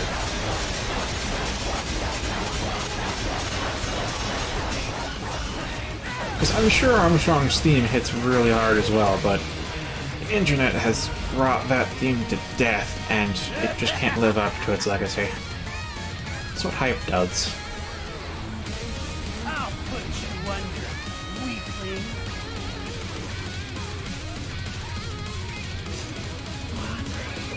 Now what will you do? Jack, Ripper. Also, this is the first time I've used EM grenades on him. Now I know I can shortcut the fight like that. You're dead. I know the other way to shortcut that phase is to parry him.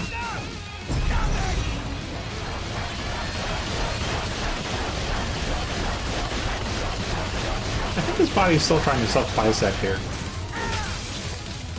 It's kind of failing now.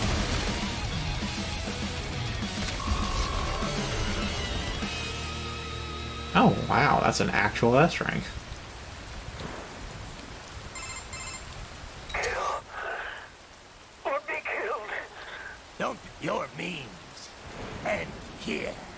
No, you must not win up.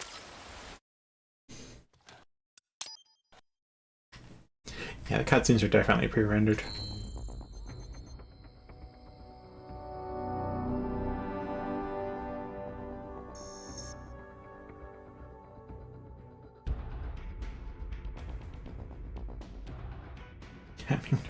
Yeah. Why do I keep going to the screen? I don't know either. Let's just equip the polearm. And should I change body?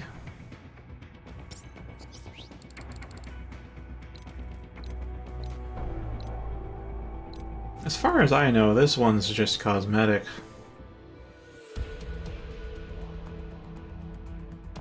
Yeah, identical to the normal custom cyborg body. Okay, it's just cosmetic.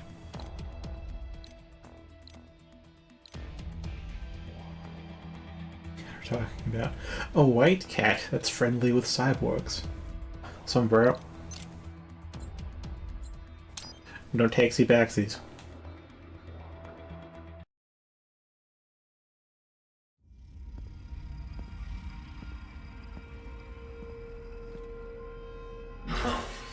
You killed Monsoon. I'm impressed. The brains are in the server room undergoing training. Knock yourself out. Go nuts. I'm sorry, sir. Our business hours for the day have ended. We are looking for agent. Is that correct? Watch out! They keep on coming! Yeah, here's where the enemies get more durable.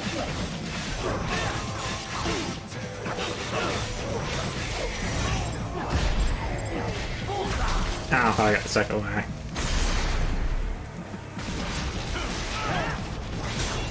Also, I wasn't fast enough. I knew you can cut those grenades in half, and that disarms them, which is cool. But man, they are a small thing to hit. In fact, you can do the same to Monsoon's smoke grenades, but like, good luck doing that. He throws them point blank.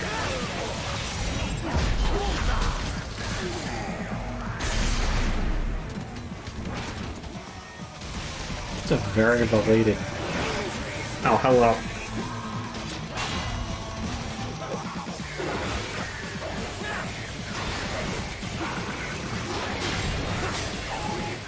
Oh, that's fast.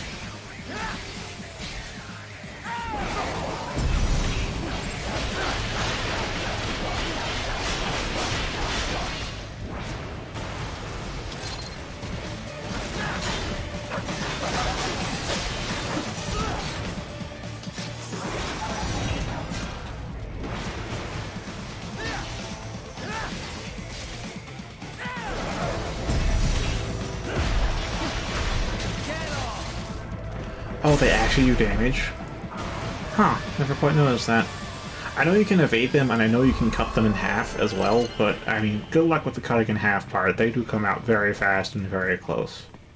Evading them tends to happen more coincidentally. You from the top floor. Time to make your way up there.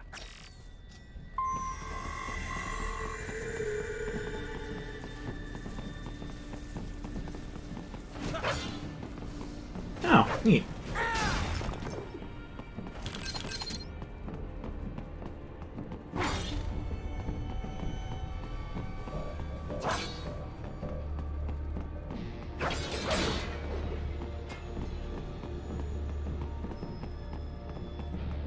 The elevators appear to be disabled, which we should have expected, I suppose.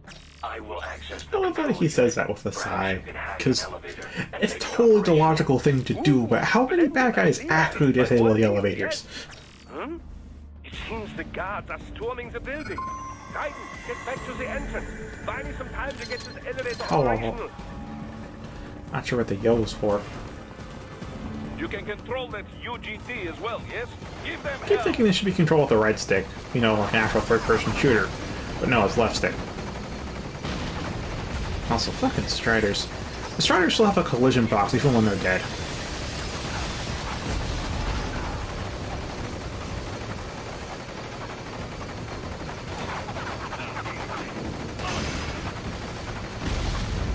Is there a guy behind me? There's a guy behind me.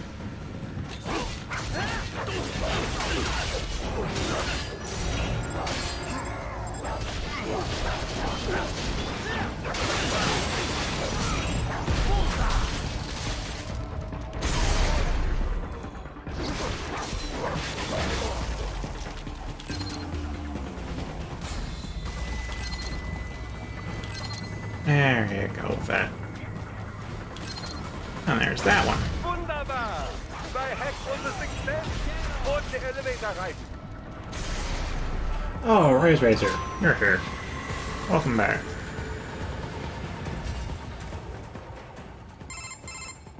For security purposes, the building is the look like So that- in you Let me- where so- it is unique in it. The electrical panels are most likely hidden in the walls. Use your enhanced AR to search for any unusual heat sources inside the walls there. That's my boy. I've noticed 2 of those posters throughout the game. That's the first one I've seen. At least the first one within the... There should be an electrical panel nearby. They found you! No choice now! Ah, didn't cover in time.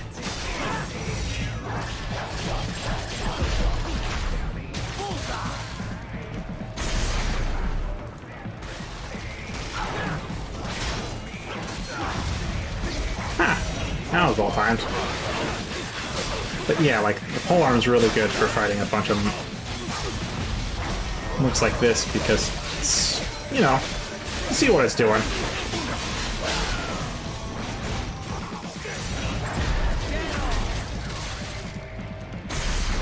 Alright, good luck with that.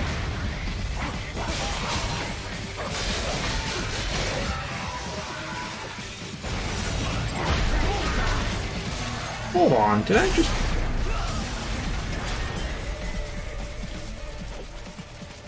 I can roll a frac forward if I just tap? What? Okay. That's new. Yeah, the polearm just in general is really good for cleaning out There should be an when electrical you're surrounded. panel nearby. Use your enhanced AR to locate it. Huh. I never knew. Well, then again, I never used grenades. I always thought it was just, you know... Okay, I'm out of those, I can't demonstrate. That was just, you know, do that, and then do the thing. I can't cancel this, can I?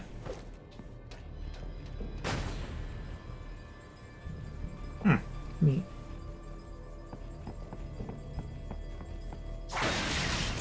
Good. One down, 2 to go. No, actually, if you just tap it, it'll just roll on the ground, underhand.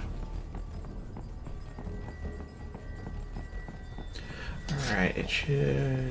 There's the one around here.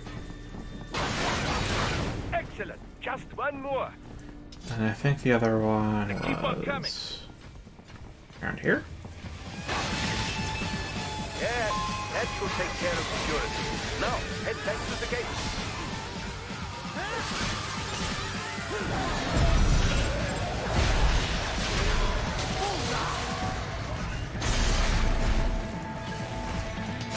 Oh, really? I can tap fire those? That makes them so much more usable, doesn't it?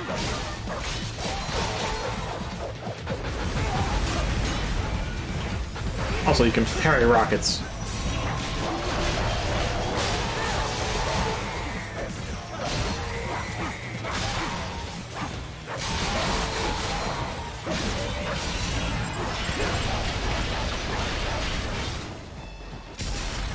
Okay, I'm going to check that out. Holy shit, you can.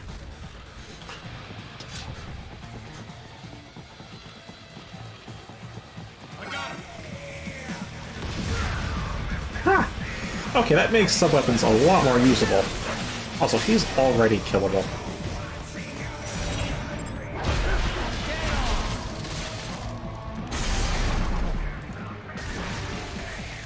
Yeah, here I thought I had to just manual hard aim them every single time, but no.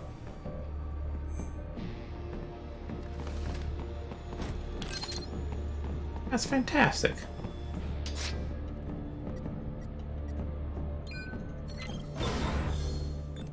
Which means there's actually a use for things like, let's see, UG sniper with fire, blah blah blah, smoke grenade, disposable EA, electronic tech device.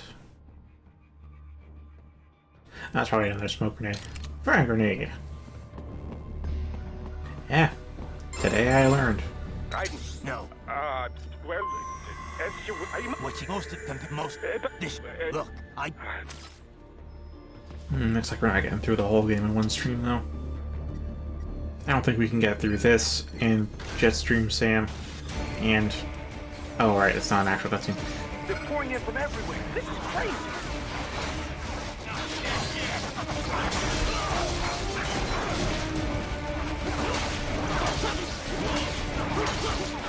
Yeah. Every enemy you encounter, Raiden. Try and keep Yeah, those freaking parry loops.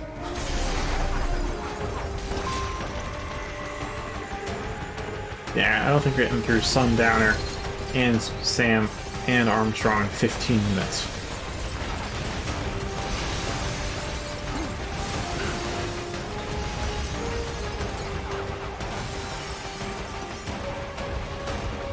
Nice of them to blow open the door for me, yeah?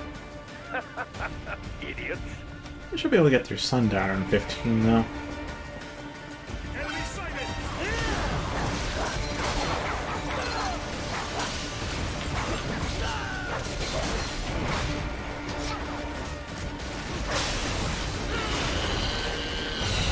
Oh, it's already...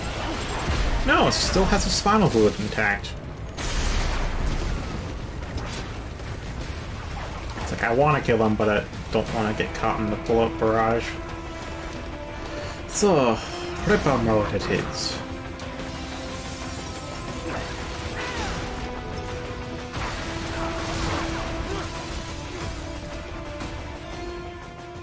I am curious... Oh, they already... Oh, Matt. I mean, it kind of tracks.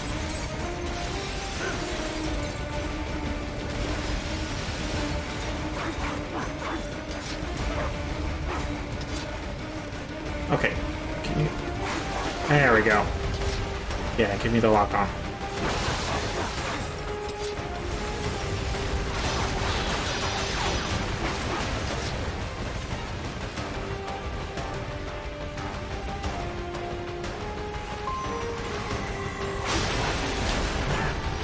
Okay. all these sliders in the area. Perhaps they could be put to use.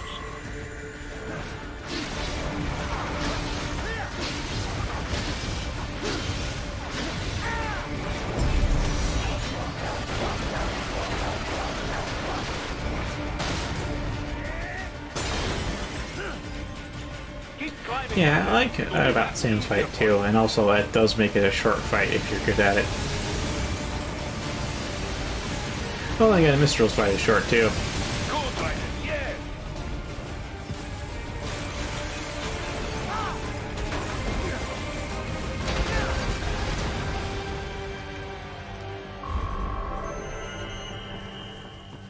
That's an S-ring?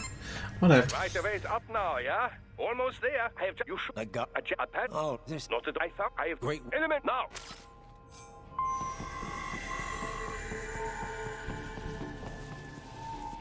Now then... I'll stick with the yam grenades.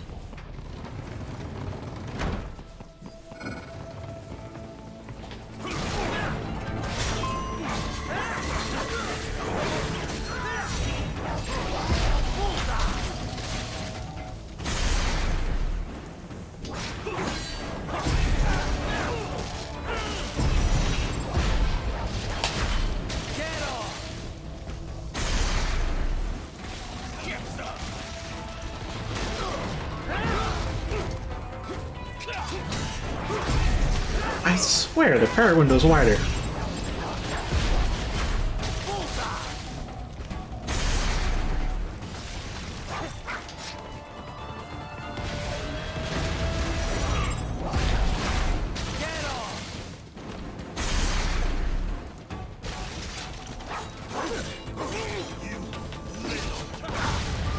Ha! How the hell is it blocked with an RPG?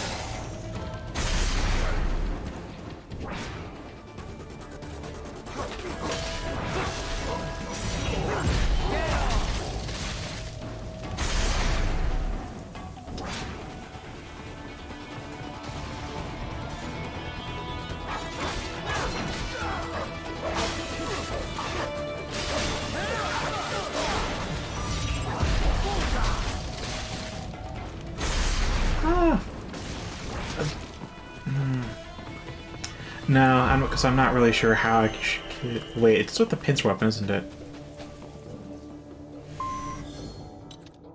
It's Ripper mode with the pincer blades, isn't it? So I can see that.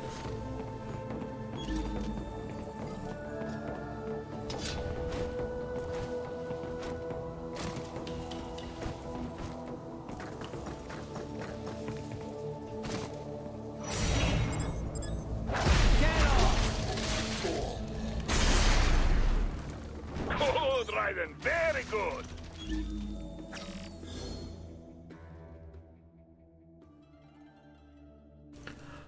Ah, that's probably on Revengeance mode too. If it's not on Revengeance, they drastically buff the riposte. Actually, yeah, let's do nothing on that. Yeah, let's up The for main a bit. exit is sealed. I very much doubt you can get through there. The catwalk above you was connected to a corridor meant for transporting materials. You can take that to the elevator. I found you.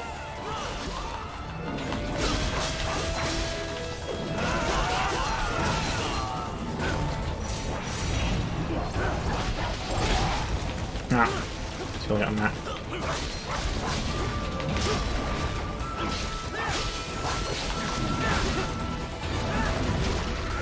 I'm gonna have to find a way to get out of this cramped corner though soon.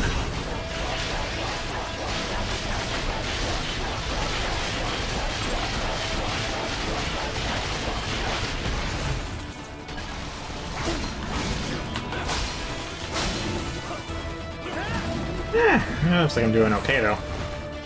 The death sentence on very hard though. Oh, I can't. There we go.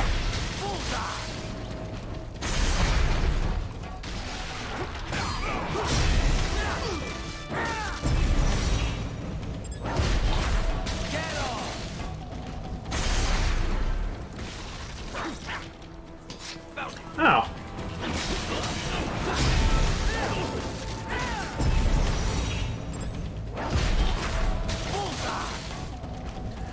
Well, that went far smoother than it goes even on normal.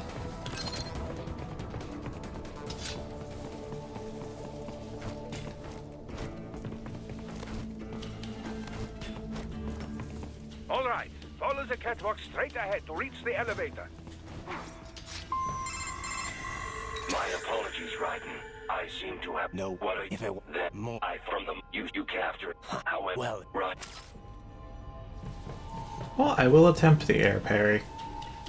Don't think it. I think I pulled off air blocks, but not air Here's a ripostes. freight elevator just ahead.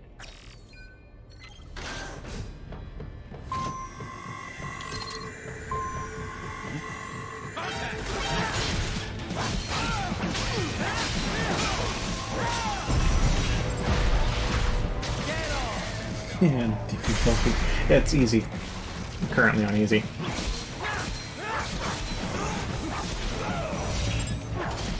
Ah, just missed it.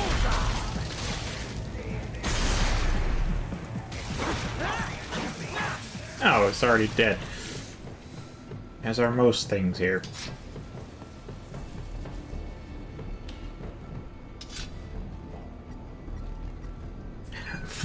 Have you played as Blade Wolf? He sucks. Alright, it's not the tripod section yet.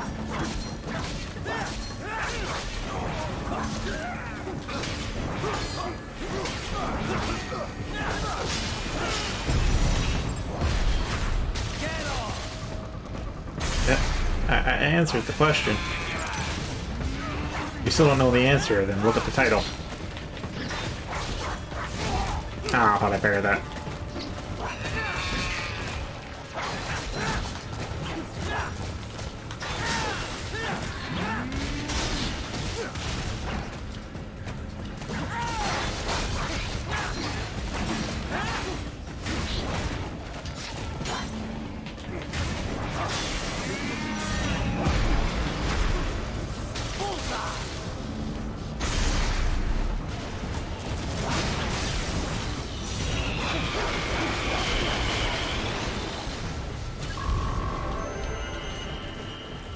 Gotta do easy at some point.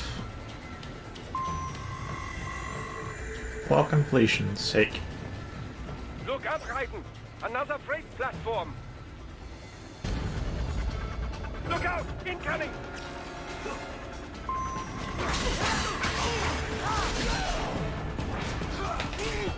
Oh, I almost got buried.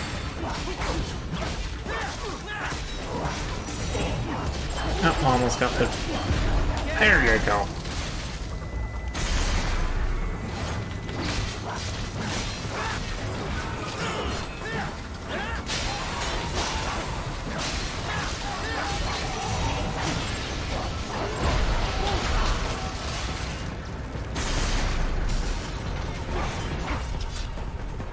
I appreciate my own accidental use of the lift to evade an attack.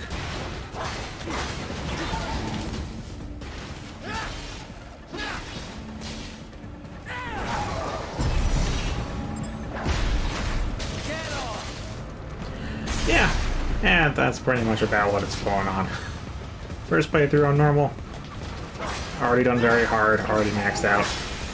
Let's just do easy, because whenever they show that I did in your campaign, they show all the difficulties side by side. Easy's blank. So, let's fill it in.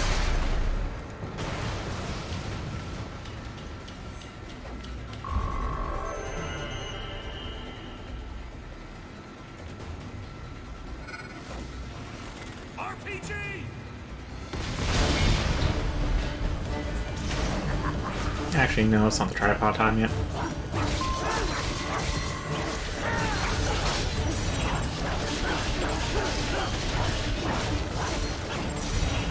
Careful, Raiden. The elevator cannot take much more of this. Jump to that adjacent platform. Nope, have not done Revengeance yet.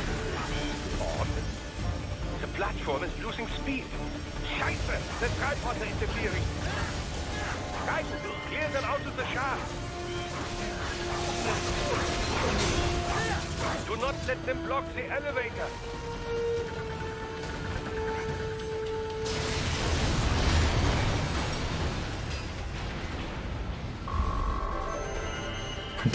Pretend I'm on Revengeance. They are deploying security from the top floor to the freight elevators. You pass to the server room leads right through them.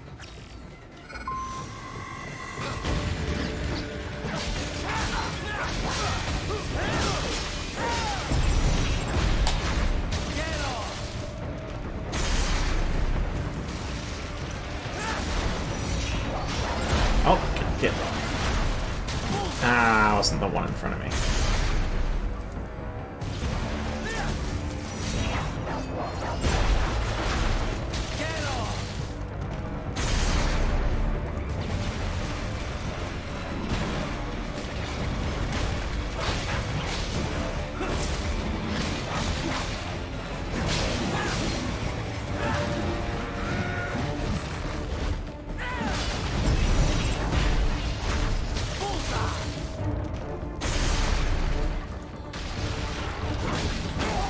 Ah, oh, missed the berry.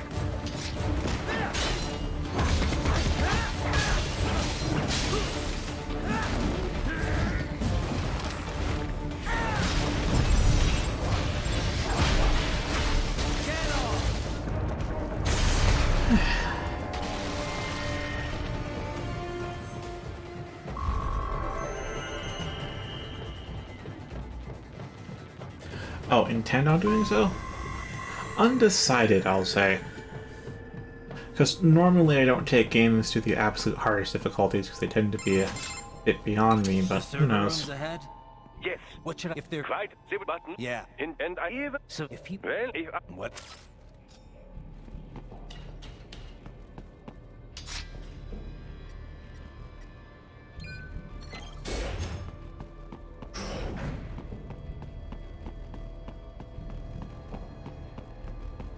Definitely need to get better at very hard, though. One playthrough of that's not enough.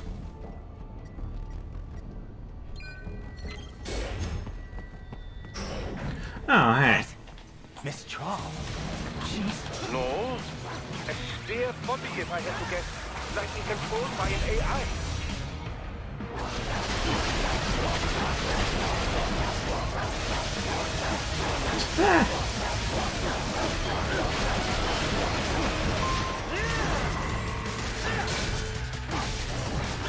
Oh, it's already...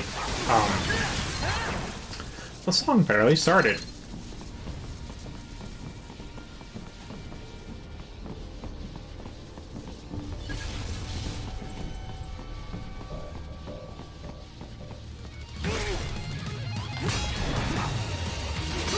And it's fair monsoon? Well, if they are controlled, it should pose no problem for you, yes?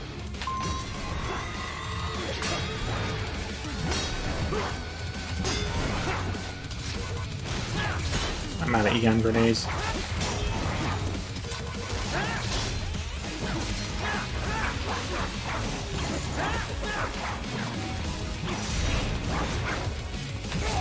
No. Just parry timing.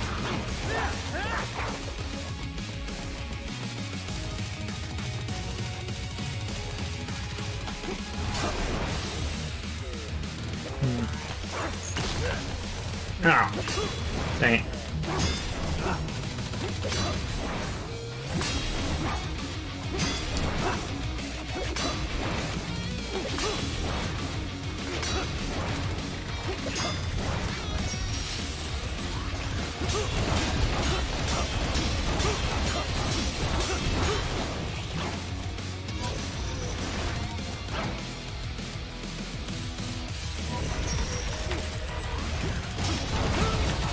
Okay.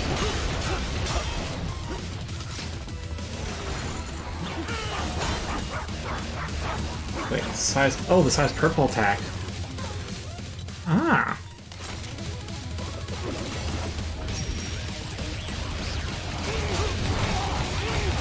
If I hit the... If I can parry that.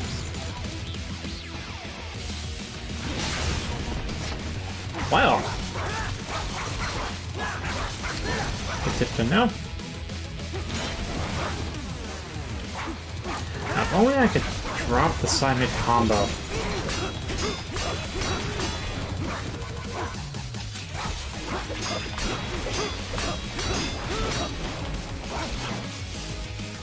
Oh, it's done already.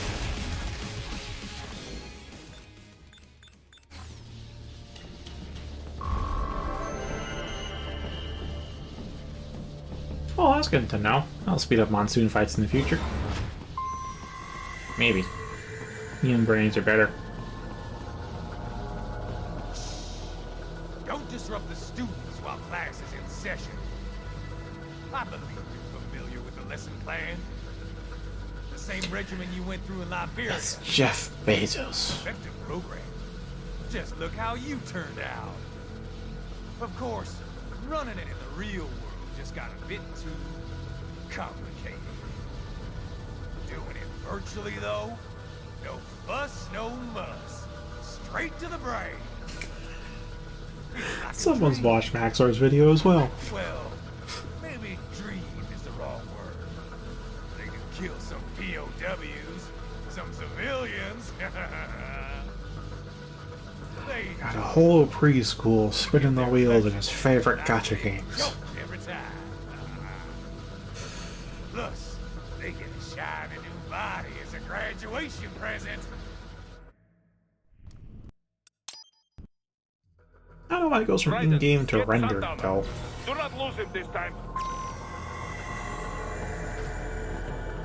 Maybe because they noticed the in-game goes on long enough they can actually walk up to Sundowner.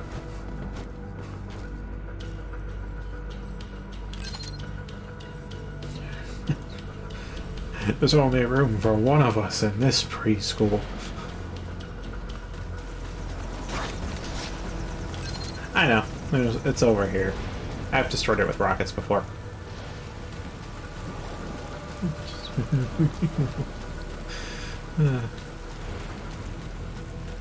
Oh hey, I have one EM grenade. Anywho, let's try for that. You can be crueler than that, Jack.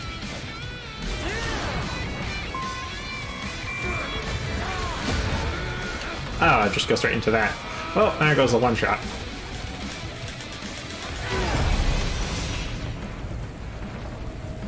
Oh.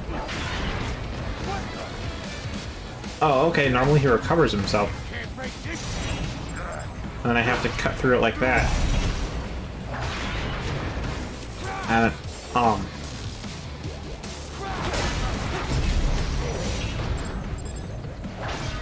will they actually see phase 2? Shit, Bill.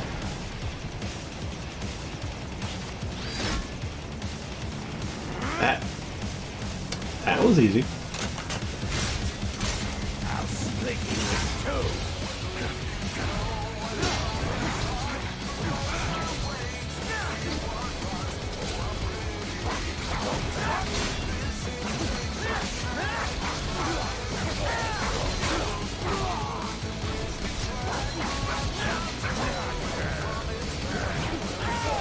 And yeah, that was too easy.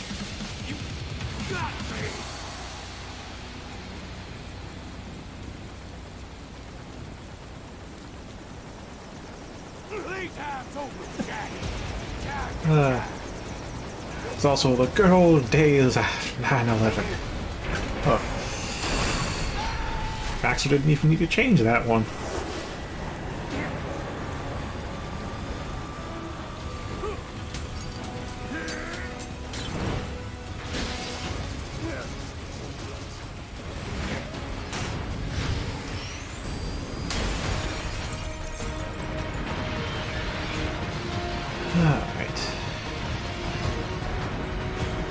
Maybe one day I'll try going through this without touching the stick at all, but today is not that day.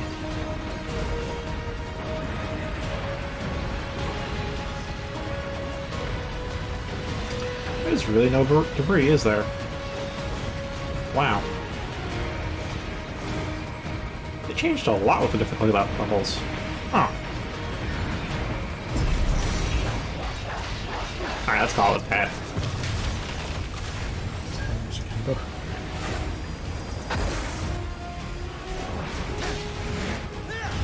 Yeah, normally with that roof, because I haven't been here before, I try to cut it up to as many pieces as possible, because infinite wake.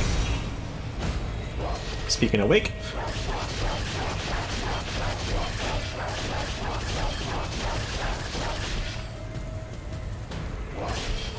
I can't cut his scalp any further.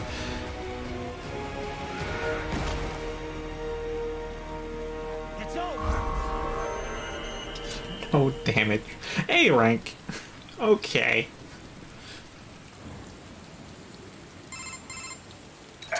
What? Who? What was I saying? Oh, right, the roof.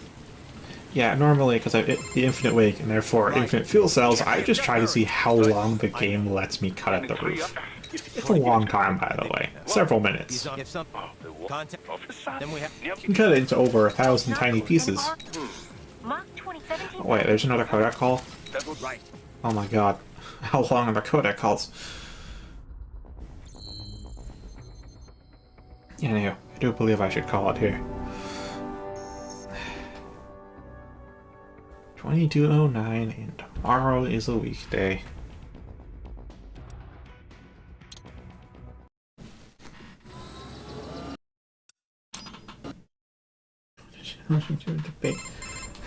That was quite the fall, Raiden. I'm glad to see that you are all right. It's time you got out of Denver. Alright, this level's short.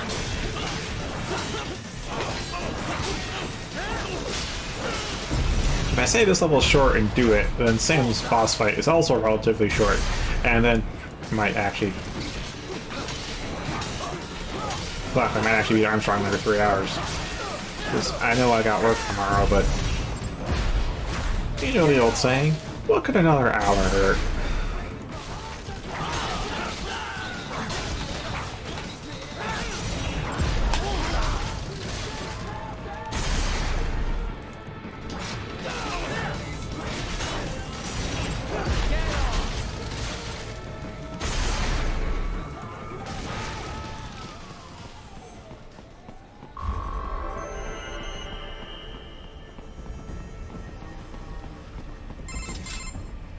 I can. You just get up. Yeah. Guess a lot of. But if you. I know.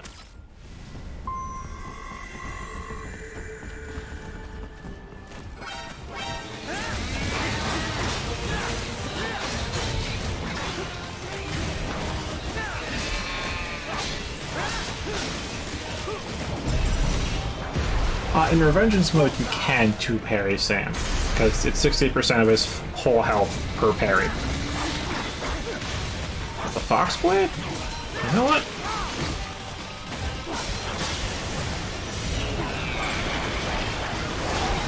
Ah, I thought I didn't have time.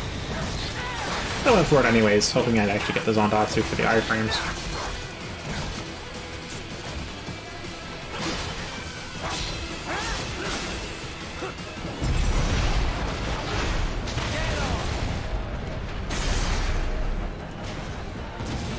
Well, the Fox Blade's Fox Blade Plus effect doesn't work on bosses, but does work on everything else, and it's, if they can survive bisection, they take more than one hit, but if they don't survive bisection, it's an instant kill. In fact,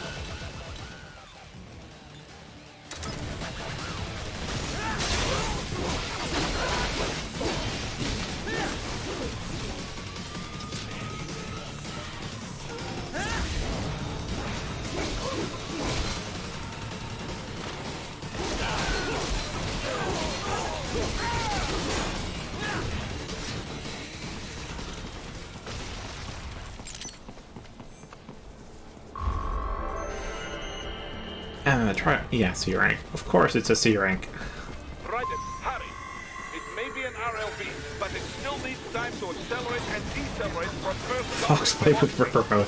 Could require more than 30 minutes to get to Pakistan.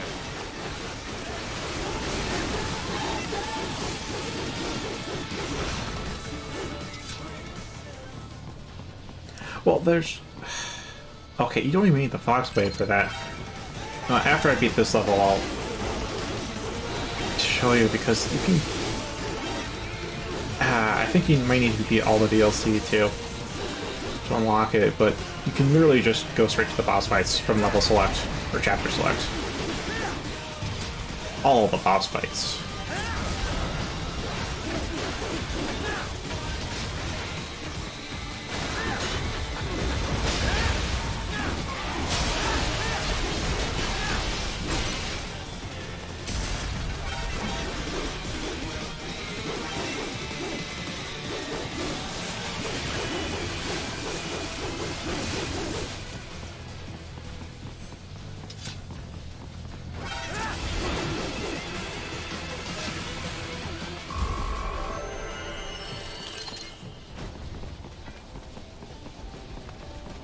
I've located a route with relatively light security. I will mark the heading on your Soliton radar.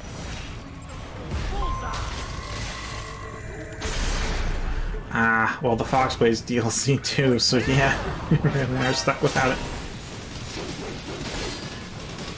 Oh, is he already dead? He's already dead.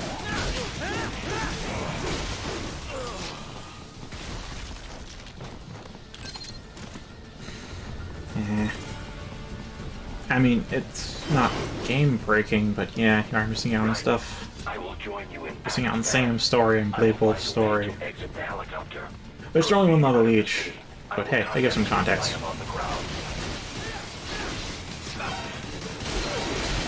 Oh, I got the APC too.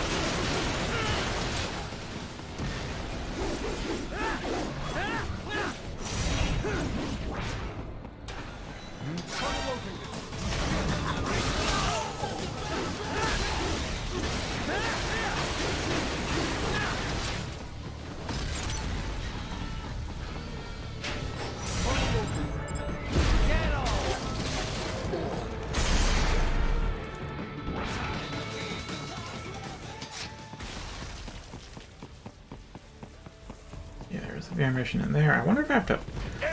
Ah, I just have to attempt to leave.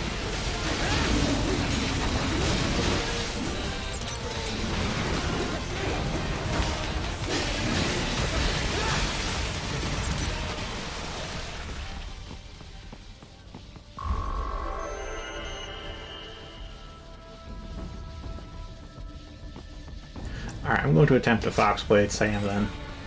Let's see how much damage it actually does.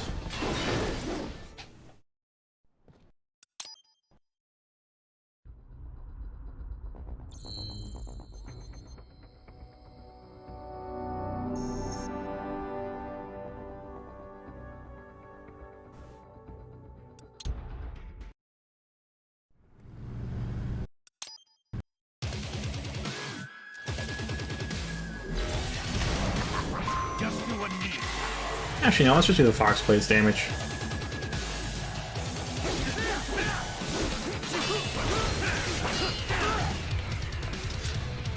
Yeah, not... Yeah. It's actually not that much damage. It doesn't do that much damage either.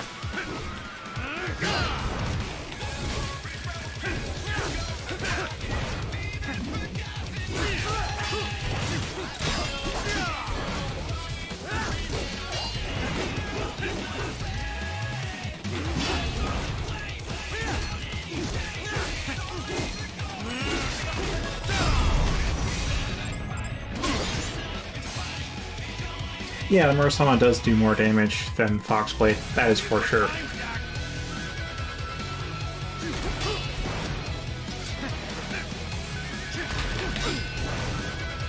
Just the Foxblade has the insta-kill effect, or rather, instant bisection effect.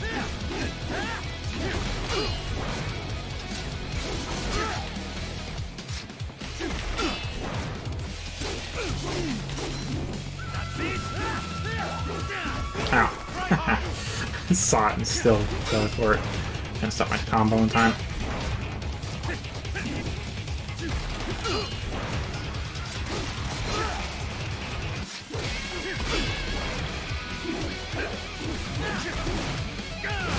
That is...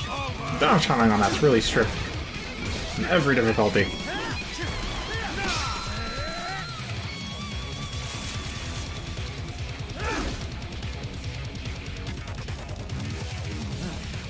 Yeah, the damage might be the same as your base high frequency blade. Maybe even less than that. Around there though.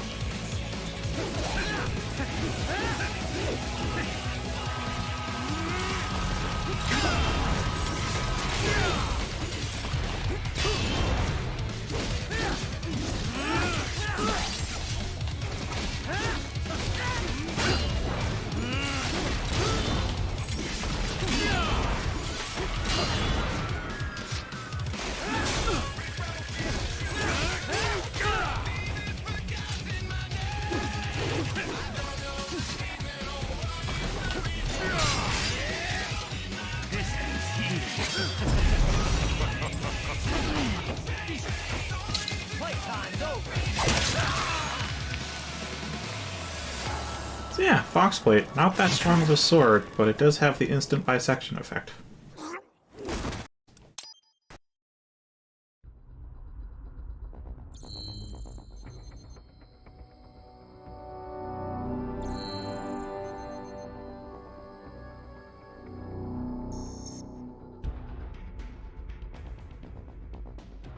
Yeah, that wasn't long at all. We can maybe get to Armstrong. But yeah, I think Foxblade would be good for a boss-only run if you didn't have the skip straight to boss parts. Since it's not that strong against bosses, but it does let you skip past all the mooks. Welcome back, Sora. I was initially planning to end at the proper time, but I decided it's easy, we can go through this game fast enough. Let's finish it.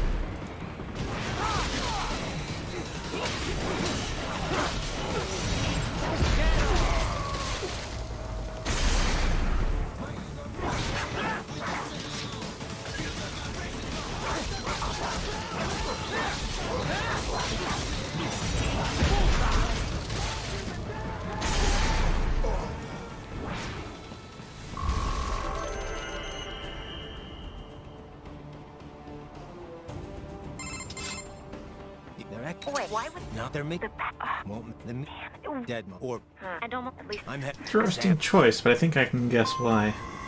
You want the Maka and the XP, didn't you?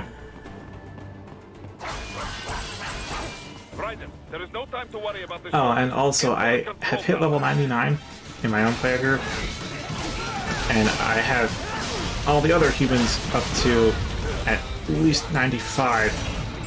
The real trouble is going to be getting the demons up to 99. Which I have 4 demons at 99, and I've even been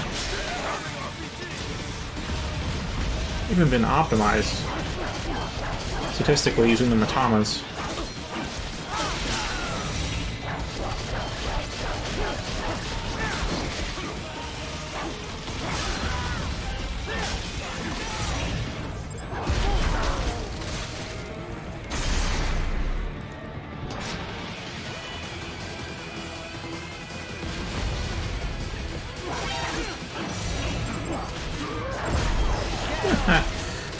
Sidestep only to get bisect.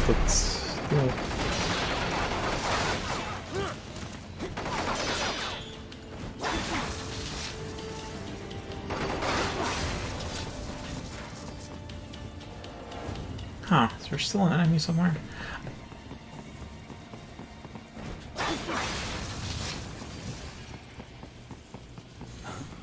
But yeah, I'm otherwise at the end of Jin's route. It's just, you know, grinding out for the Satan fight.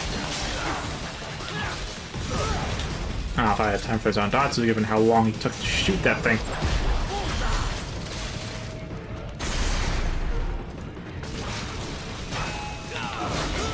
Oh, yeah, I should have done sideways dodge. Okay, lock-on camera was not helping me there.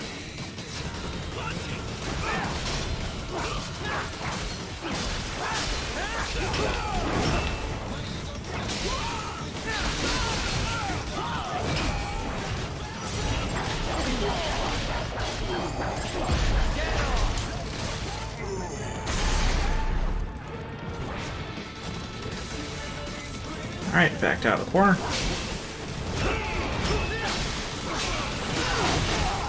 Nope.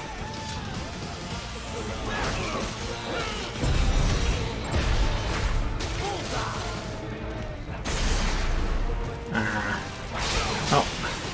This was nice you stopped by. See you on Friday then, Sora.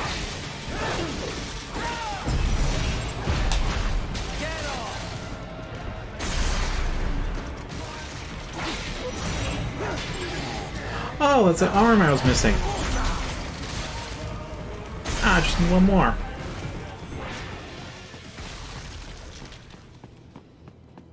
Fantastic. Oh, right, there was one arm in the middle of the game I needed. I'm not sure where, because it's really in the middle.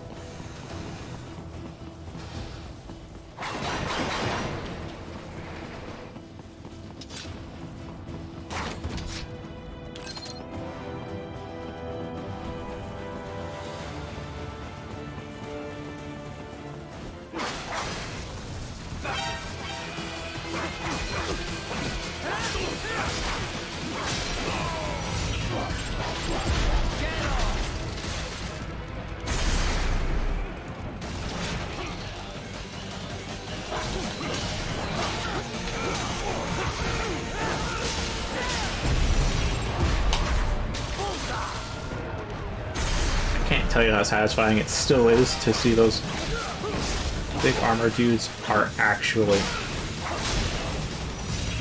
so easily taken down.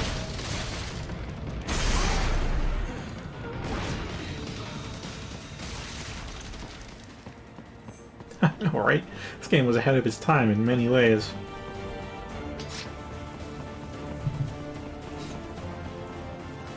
So like like one exchange from Maxor's video with Armstrong. Are you high? Look at watch. Yes.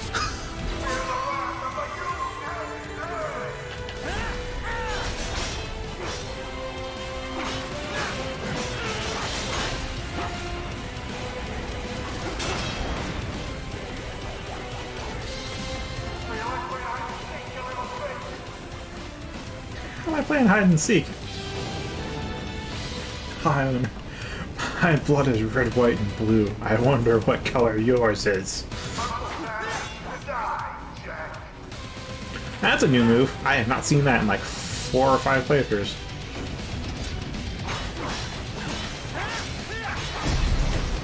Oh, I already done with the leg.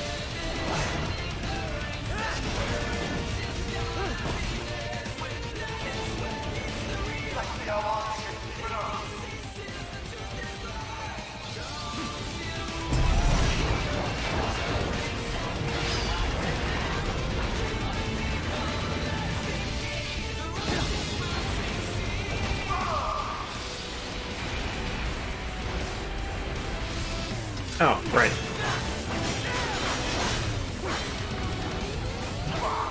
I forgot that's an oak phase for open for damage. Huh. Oh boy. I don't know how to dodge these.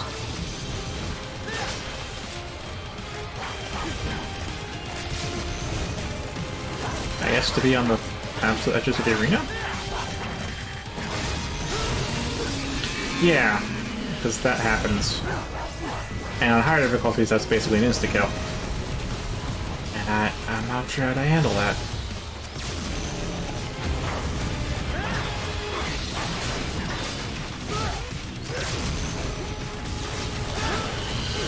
Yeah, see, you can't really dodge through it either.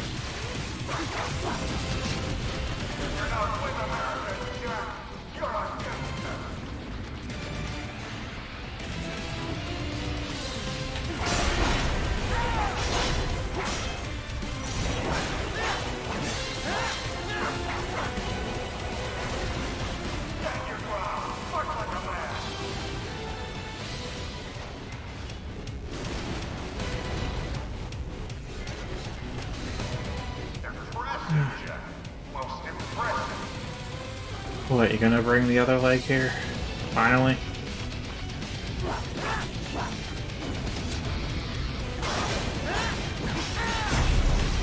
Oh, already time.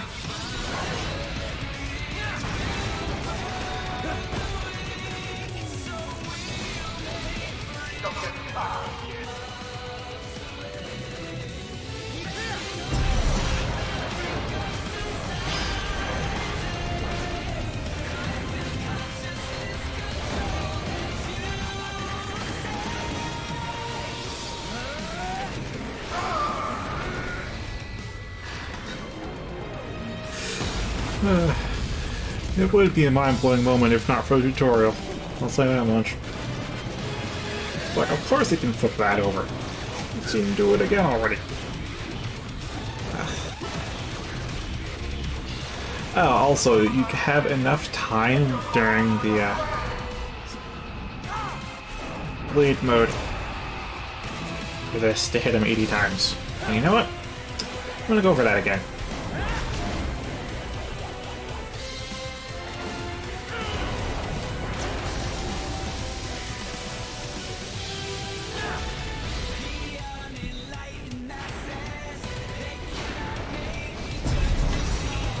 Alright.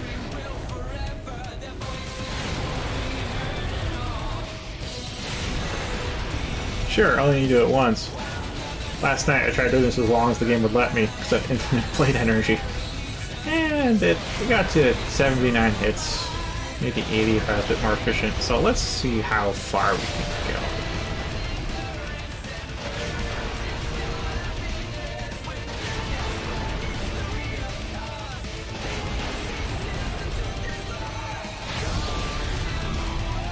So how's your day been?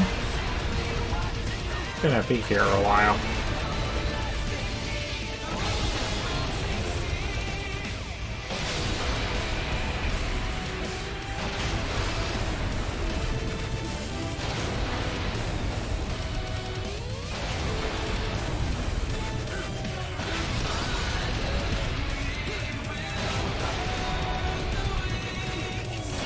That's nice to hear. Yeah, I got to watch the Revengeance Battle Network 6 tournament for like half of today. N1 GP. Their Blood Moon tournaments.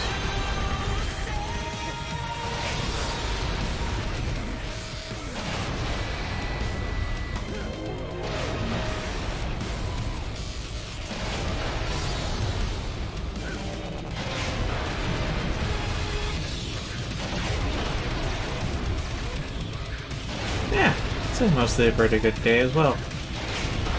As I said, I got to have some hearty food, got to watch a tournament all day, and then I get to end up playing this.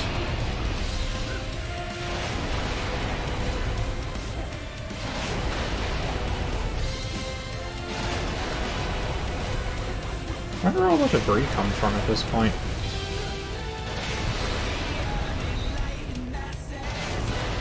Oh, I should be a little over halfway there.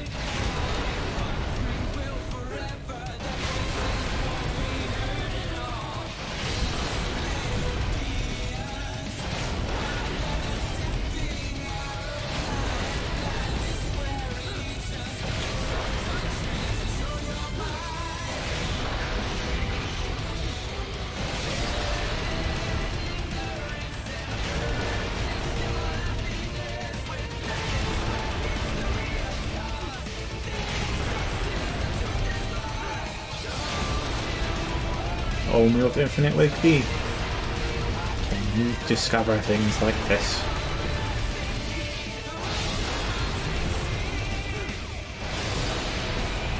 Again, there's a time limit. It should be 3/4 of the way there.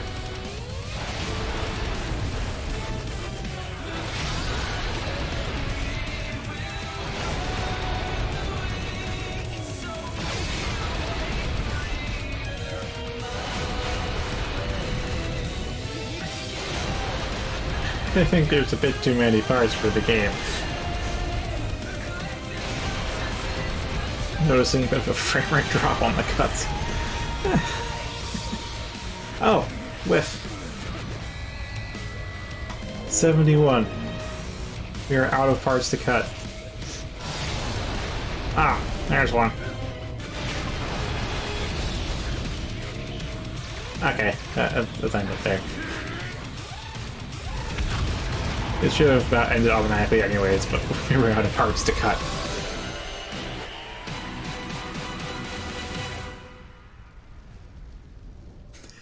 That was our longest combo, too. And that's not even full count for the combo. Ugh.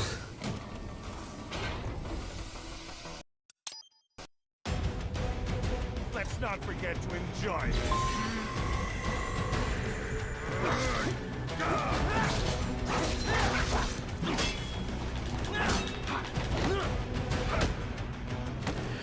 This fight took many tries on very hard because you deal almost no damage.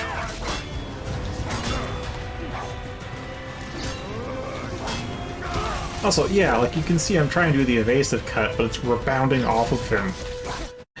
Thereby preventing me from it. Yeah. Evading.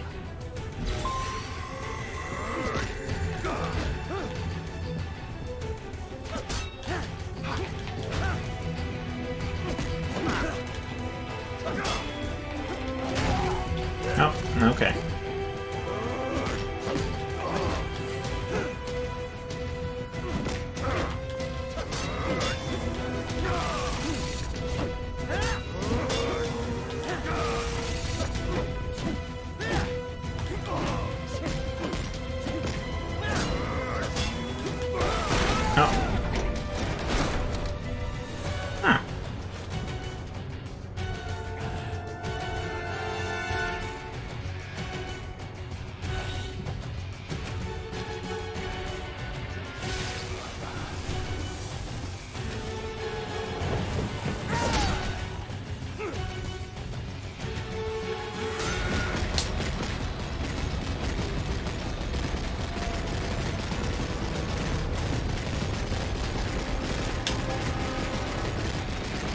Yeah, I mean, compared to what you can do in very hard, this is big damage.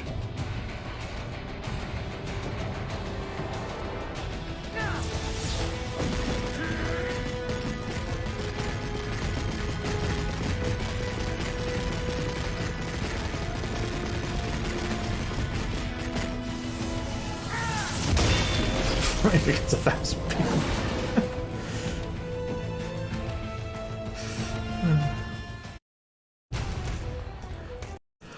Alright.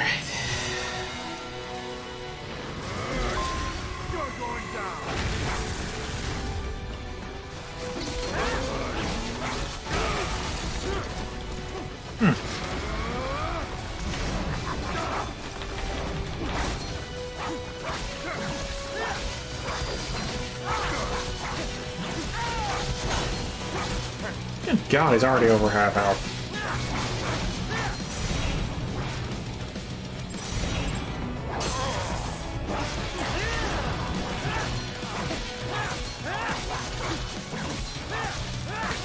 Yeah, as you can see, 0.1% until the cutscene plays out.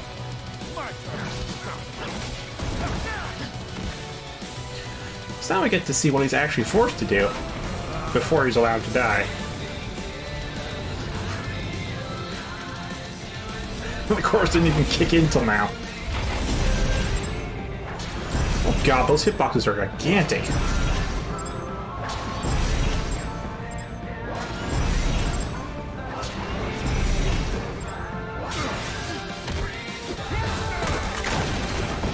Yeah, it was easy mode.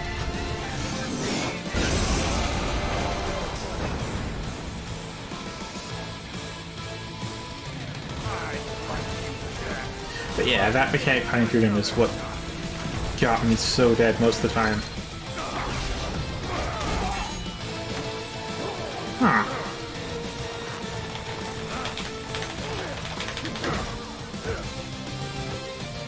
Yep, we're in the final phase.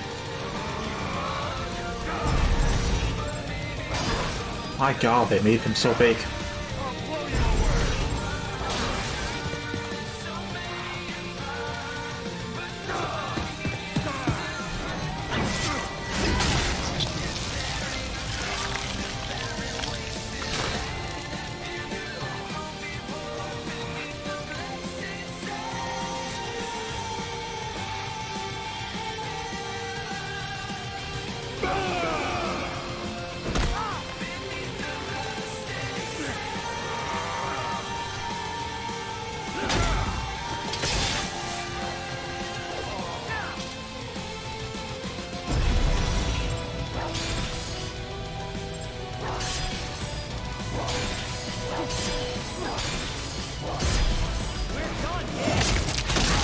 And with this, the border patrol is dead. We are free to cross.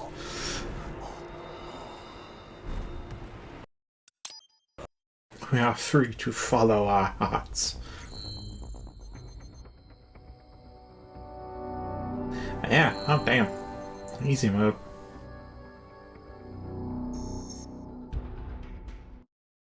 Official pet ride for your... Oh yeah, the unskippable credits. Forgot about that until just now. Oh, good time to... Oh, this mug has no water in it.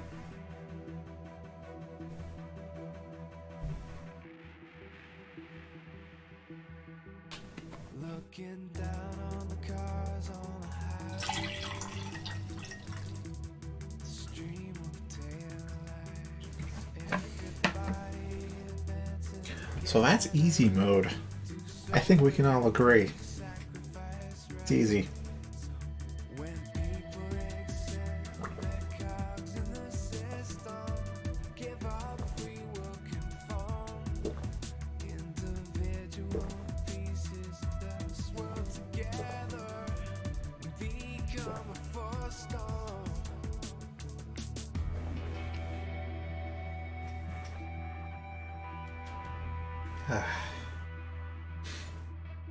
Looking down on the burgeoning sea, the skyscrapers rise, even men with the greatest intentions. Tiny will baby. Yeah. Yeah, I can kind of agree with that. Yeah, but I mean, what are you talking about? This was Revengeance the whole time.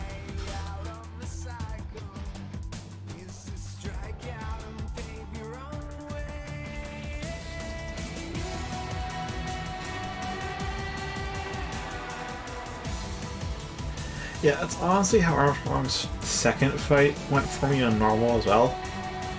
Or maybe even on hard. So the fully upgraded Murasama is... that fight's tuned around the unupgraded version. For sure.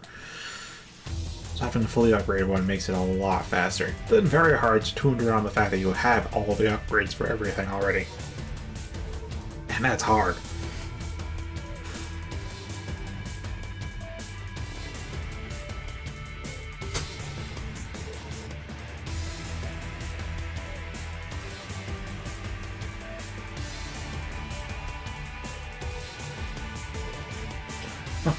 Easy mode. Yeah, this is NG plus easy mode.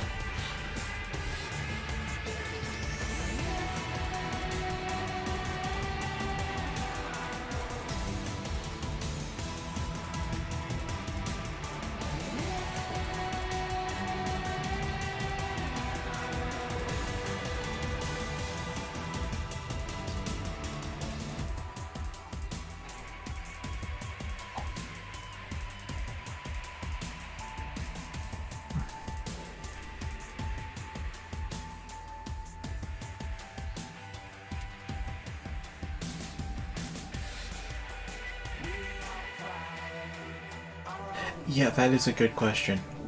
I mean, in the short term, we see what grades I got and what titles I unlocked, and then we call it a night.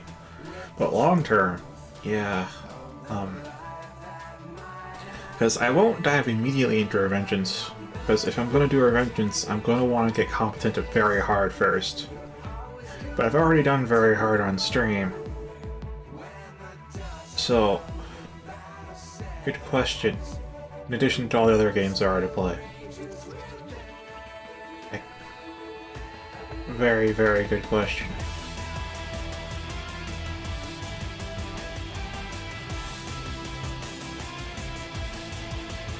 Wait, how many weeks have I been streaming Revengeance? 3, 4? Ah, good shit.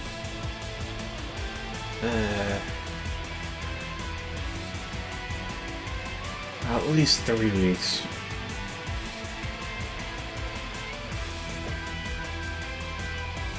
So I stream the entire normal playthrough, the hard playthrough, the very hard playthrough, and the easy playthrough.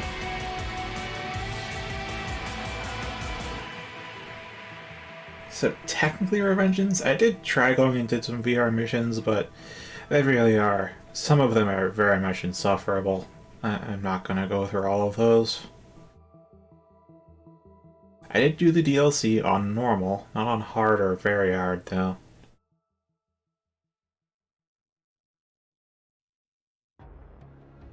Yeah, 3. Yes, it could be 4, because this full proper playthrough on anything but easy does take multiple nights.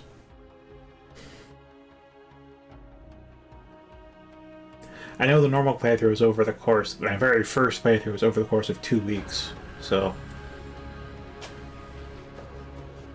1 week for hard, 1 week for very... Yeah, that would make more sense for it to be 4 weeks, and this is the 5th? Damn. Devil May Cry games? No,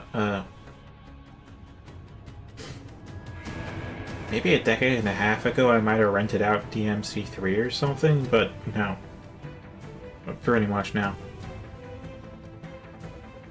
5 I've got an eye on, but I didn't buy it during the Steam sale, so I don't have a Devil May Cry game to play right now.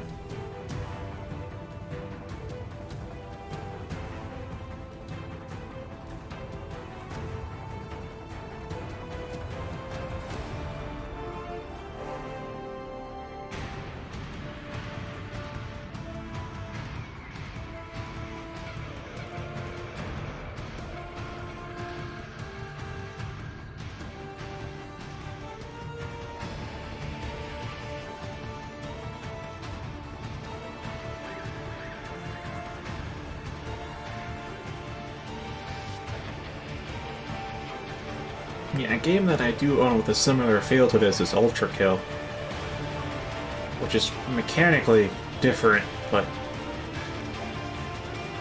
I feel like if you play both, you'll agree they're similar at the core.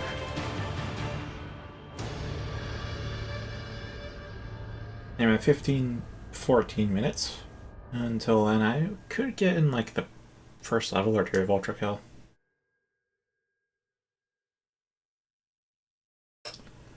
Fair point, Alyssa. Probably did start on a Saturday. And how's business? Oh, good, good. Her doctor's research and staffing service certainly help. Yeah, I must have started on the 12th. Wait, including this? For a buyer. Well, you cost them a lot of money, huh? Not to mention killing their funding. Literally. The bread-taking program is finished, but the larger company is not, I'm afraid. Someone will buy them. PMCs are in demand once again. Yeah, good question. But that does mean it's almost 4 weeks. Really, almost 4 weeks? Beg pardon? No. Nothing. So... That's your mind is made? interesting, You doesn't will it not feel? come back. Sorry, Oh, Boris. whatever. I understand. Almost 4 weeks it is. But then, what will you do?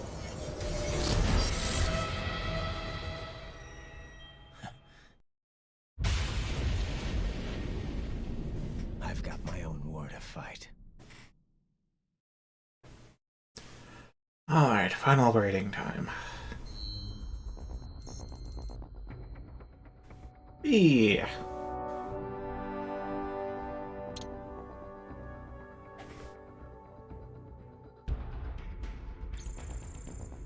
There you go. Now they're filled out. Now they're filled out.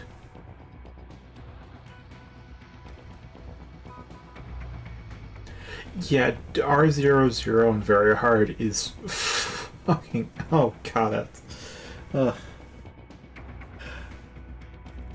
Fair point, Alyssa, and would also explain how I was able to get through so many. Actually, there should have been a lot of overtime. One of these streams was 4 hours long. I know one of them was 4 hours. I don't think it was this week, but it might have been. I think it was last week.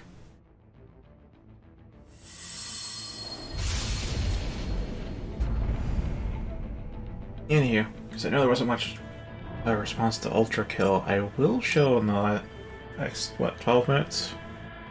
I haven't played it in a while. Good excuse to get back into it. I'm gonna put on my wrist brace first, though. Because I know if you guys like Metal Gear Rising, you probably like Ultra Kill. But I should put on my wrist brace first, because the last time I played this, it was one of the hard difficulties for 3 hours straight on stream, and doing that really fucked up my wrist, and it never fully recovered, so wrist brace it is, otherwise I'll fuck it up again.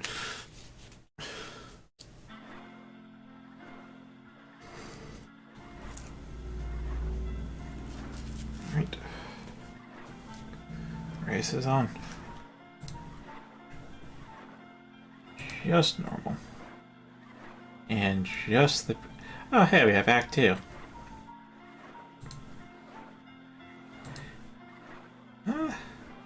Yeah, sure, full intro, so you get the full experience. I'll say it now, if you end up liking what you see, it's $20 on Steam, and there's a free demo that includes the first 6 levels.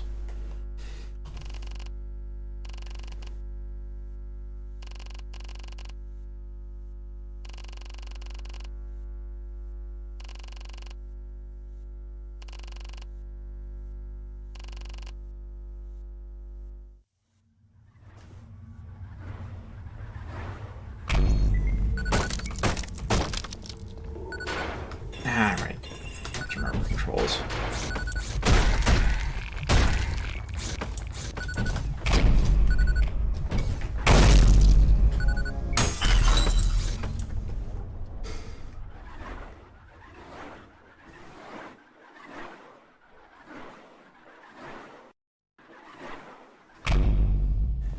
And there we go.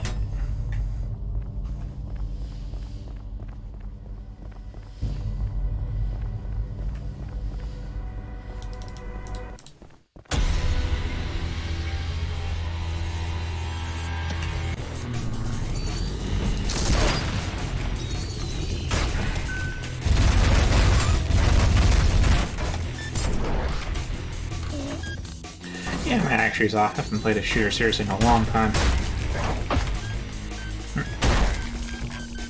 Sensitivity 2.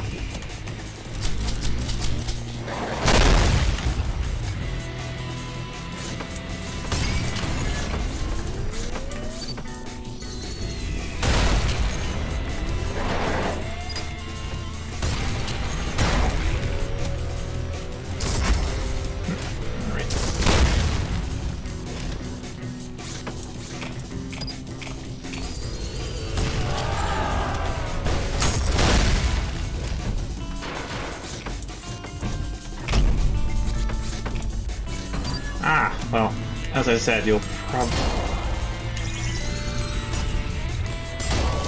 And I'm clearly quite rusty, but I think you'll get a decent sense of how it goes.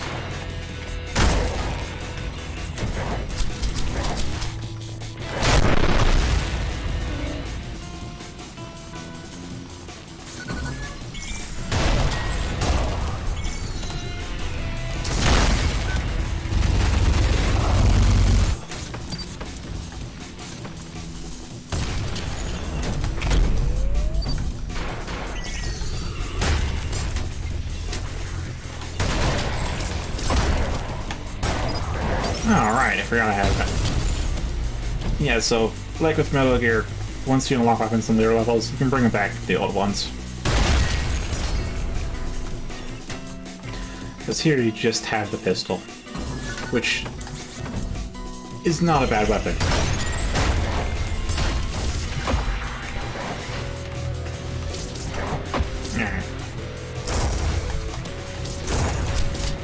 My aim is better though.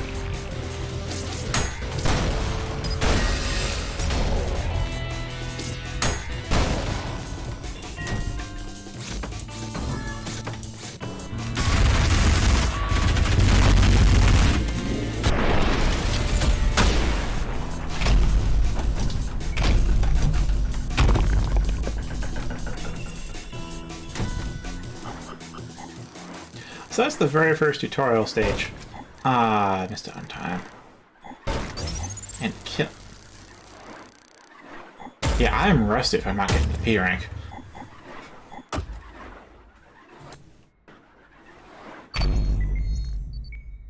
Oh, they changed the doors too. Okay, so just so you can get a sense for how this stuff goes.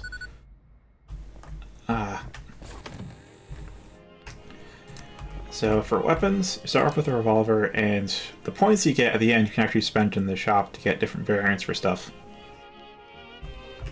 There is, by the way, there's the normal variant, there's also an alternate one, which does double the damage but has slower fire rate.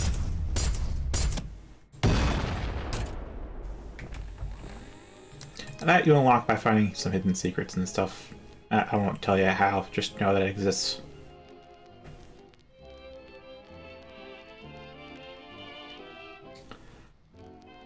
Well, the first half is still true today, but the second half, yeah, that's... Yeah, definitely. I mean, the game's called Ultra Kill, and it lives up to its title. Let's talk about the weapons I'm more familiar with. Your punch, I mean, you can parry with this punch, so you can punch their projectiles. And you can indeed punch them. It's not that strong, however, if I remember... I was like, my keybinding might have been undone. Alright, looks like it's default. Eventually you get this. Which is a stronger... It can't parry with it, but it is a stronger punch, and that explosion... And yes, that is a shotgun shell. That does come out of it. Yeah, 2 shells. It's a double barrel fist. That knocks him into the air, on top of doing big damage.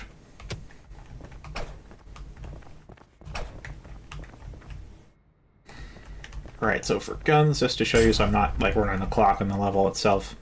Your standard pistol has a charge shot, does triple damage, and how it does the damage is it's kind of like 3 bullets in one. So if you kill an enemy with only 2 bullets worth, it'll actually pierce through them to hit the whatever's behind them just for 1 times damage. Or you hit just the one enemy in front for 3 times damage. It pierces. This one, again, primary fire is the same, but the secondary fire is a coin. And I'm not skilled enough to demonstrate all the things you can do with the coin. But the basic thing is you can shoot it and ricochet your shots off of the coin.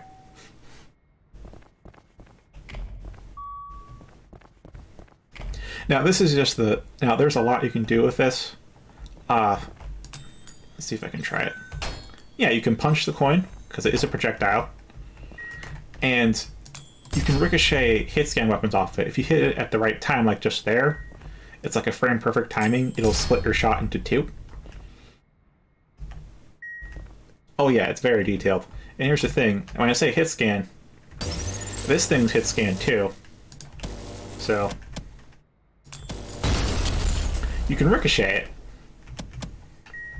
But also,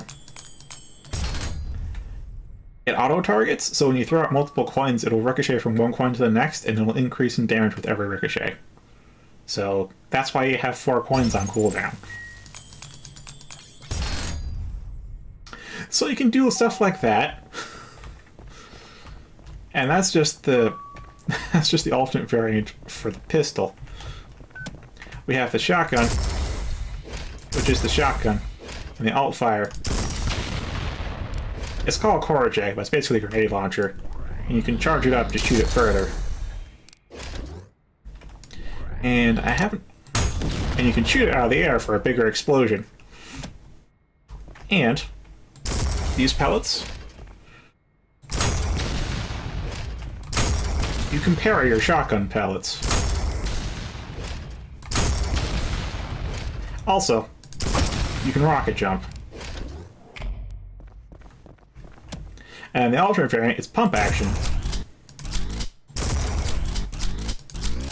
where you can just keep pumping more shells into it until you overload it and it just explodes on firing. And of course, because the DAC has iframes, they've already seen me doing it. You can escape the damage of it just by dashing at the right time after firing and wipe out a whole group of enemies.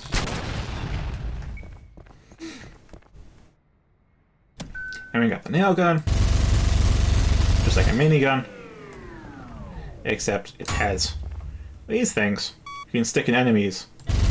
It's a magnet. Now, I'd need an enemy that's durable here to really demonstrate it, but if you pump enough nails into an enemy and then put a magnet on the wall, they'll actually go up into the air towards the magnet. Most enemies die before they have that many nails in them, though.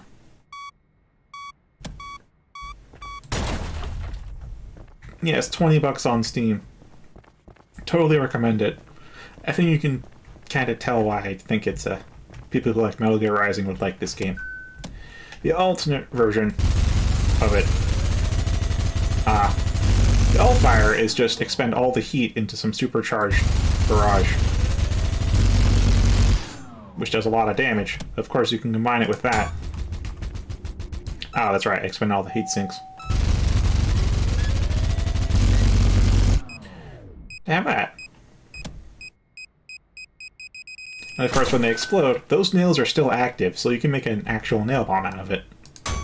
Oh, and also, yeah, multiple magnets do interact with each other.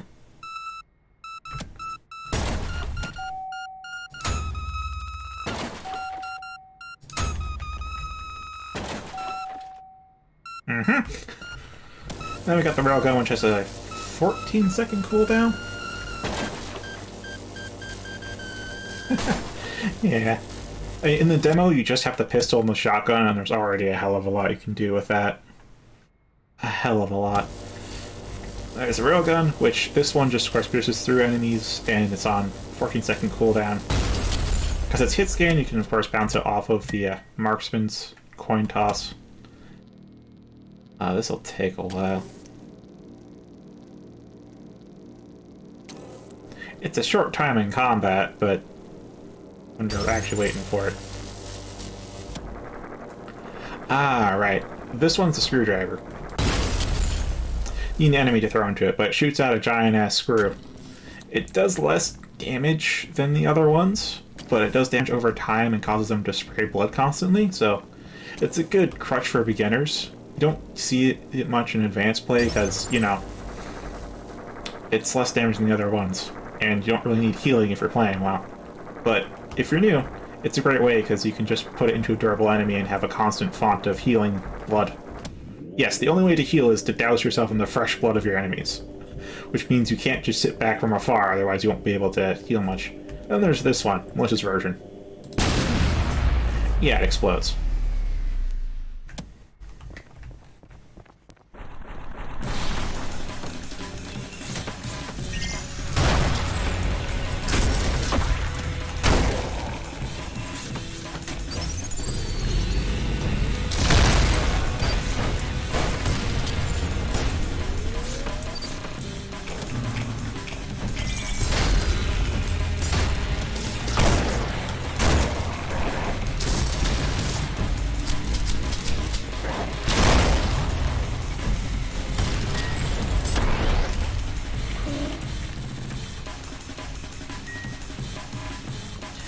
Yeah, it is kind of like that.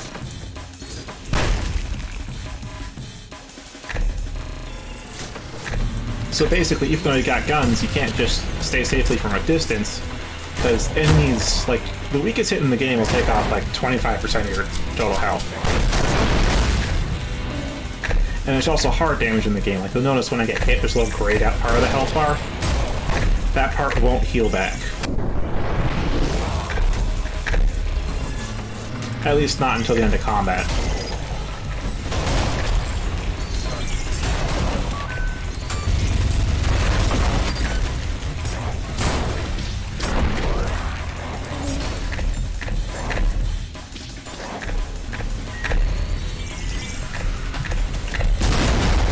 Ah, I missed the timing. Yes, the exploding malicious face one is still hit scan, so you can still ricochet it.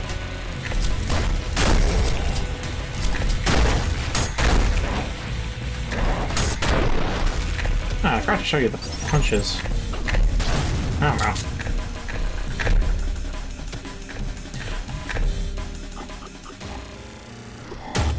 There you go. If you get all S ranks without dying, you get a P rank. There's also one thing I kind of forgot, which is with the shotguns in particular. Yeah, you can quick swap to shoot them faster.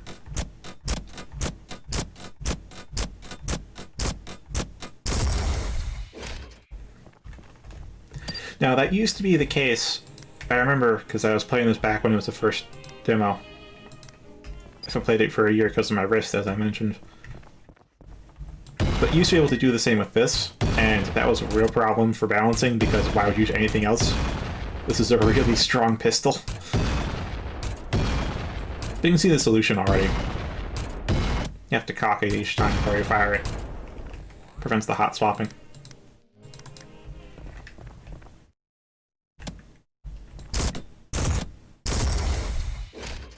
Alright, there's also one little... I should still have the Easter egg in here.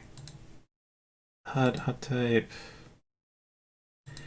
I don't know if I need to put it on classic. Not classic white.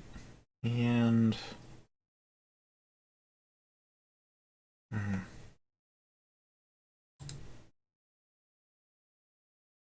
Yeah, open position, middle.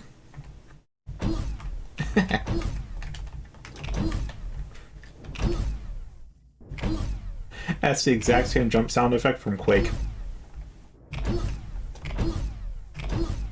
And it only plays when you set up the HUD like this. Yeah, it does have bosses. So at the end of each layer, there's a boss, I think. Yeah, end of each layer, there's a boss. For the prologue, which you're in now, that's at the 5th level, there's a boss.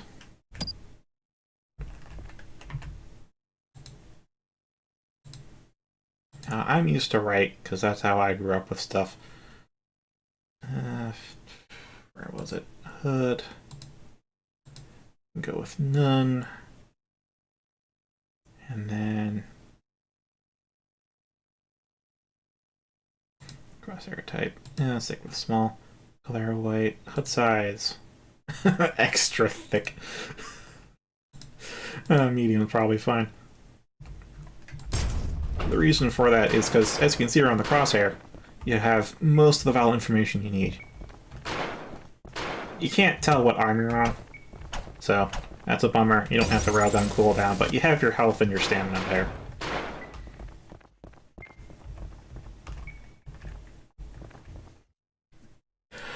No, not really. The bosses are actually very difficult in this. In fact, my wrist was fine up until I fought the last boss of Layer 1. That one took, like, maybe 2 hours on its own.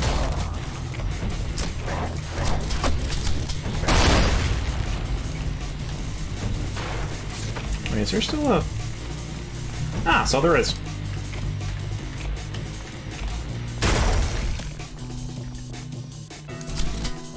Now then, what do I have? Okay. Yeah.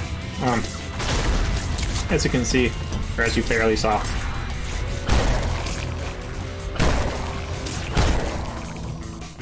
As you barely saw, they do get lifted.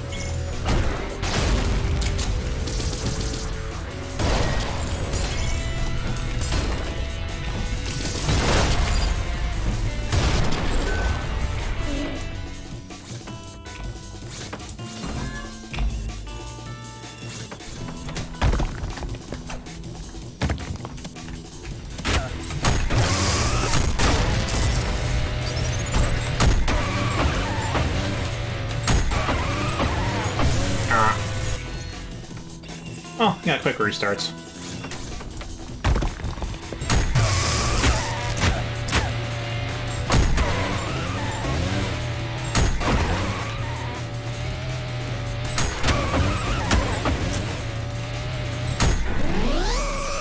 Yeah, you can beat the game purely by punching. There's supposed to be 3 layers as well. 4 if you count the prologue as its own layer. In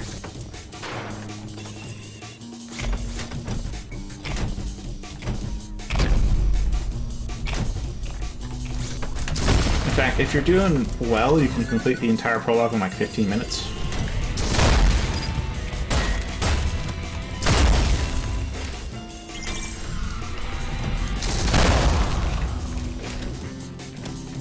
Actually, let me... that's nice. Make it faint when it's paused. But let me actually show you the levels at least I have unlocked. You have to unlock them per difficulty, by the way. Oh, for sure. I mean, there's also secrets too, and so a level can take you like a minute, couple minutes, 5 minutes maybe, if you want to just go through it. And if you want to get all the secrets, it's like 20 minutes per level. Like, there's a lot. So there's the Prelude, then there's Infinite Hyper Death, the first layer, which you can see how many missions there are. And then we have part of Act 2. I'm not sure, probably only just Slaves to Power unlocked. Unless these are grayed out because I haven't beaten the first one yet. That may also be the case.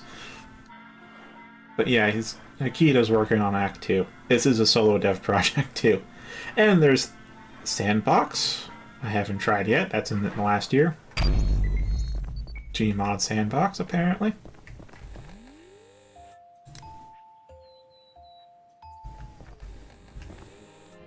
I know you can spawn enemies here and you can try out stuff.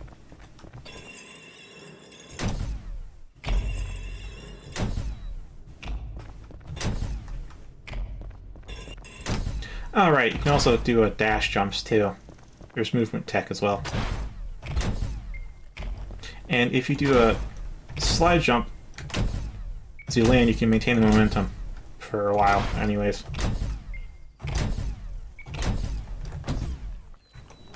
And you got wall jumps too.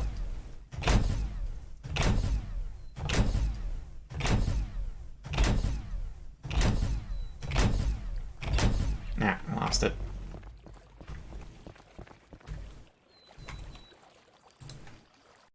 There's that, and then something I haven't really touched, which was the Cyber Grind, which is just an endless horde mode.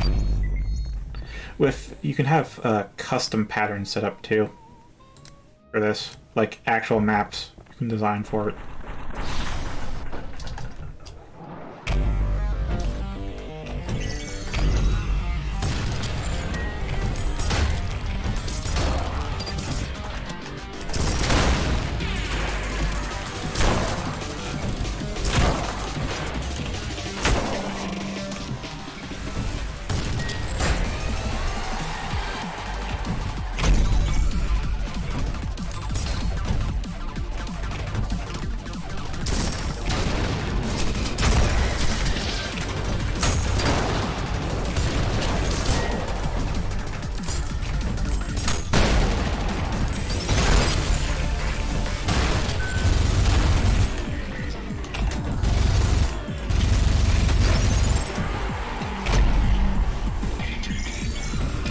I mean, when I first saw this game, I had a gamer orgasm too. And now, whenever I first started playing MGR, I could not help but compare the two games.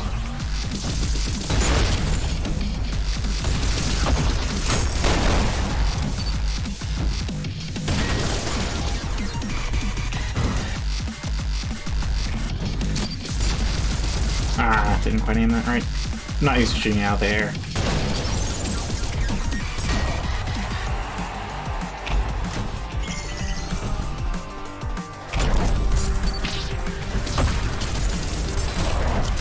Oh, hey.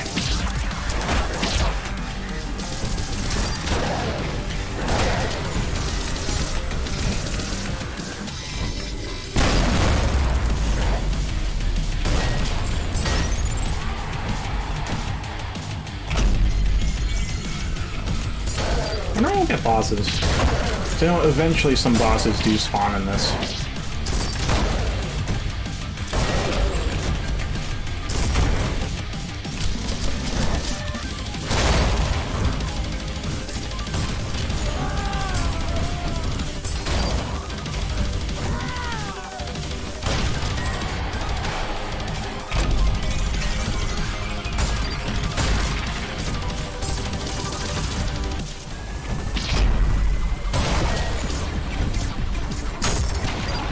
Hey, street cleaners.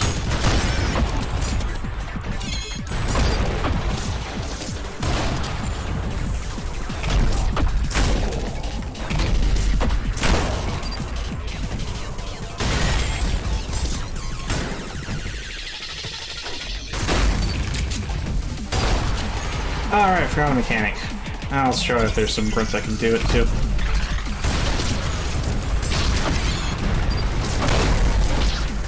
Right, if you do your ground pound, you can actually lift them.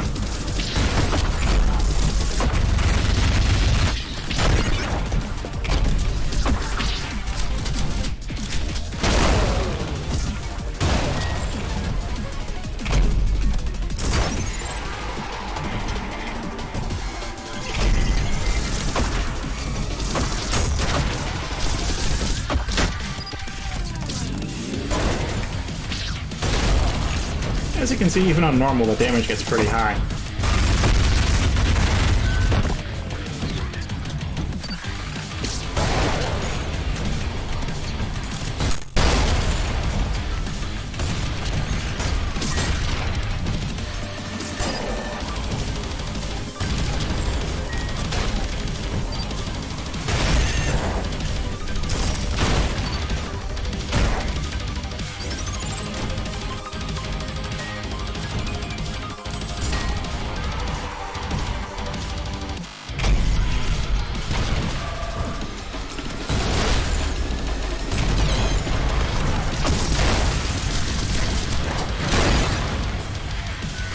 Oh, there's one boss.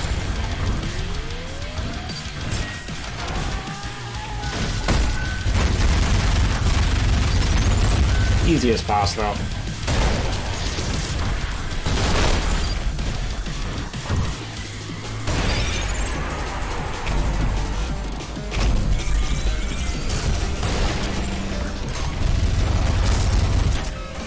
Oh, there's Sword Machine.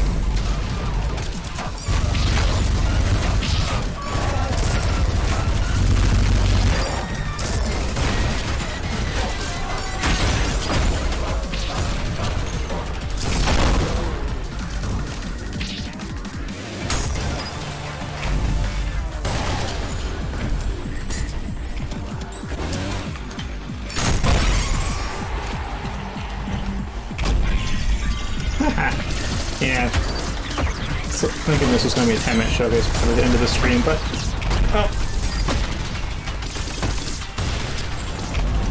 It be what it be.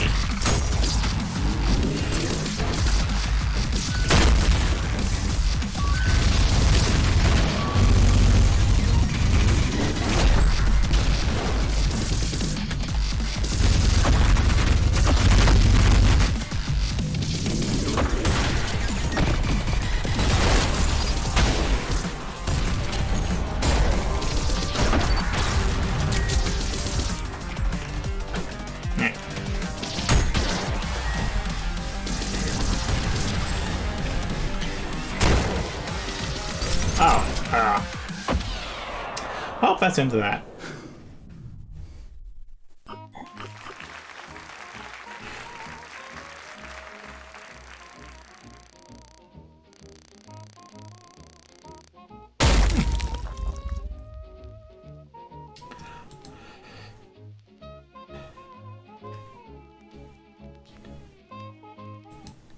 Yeah.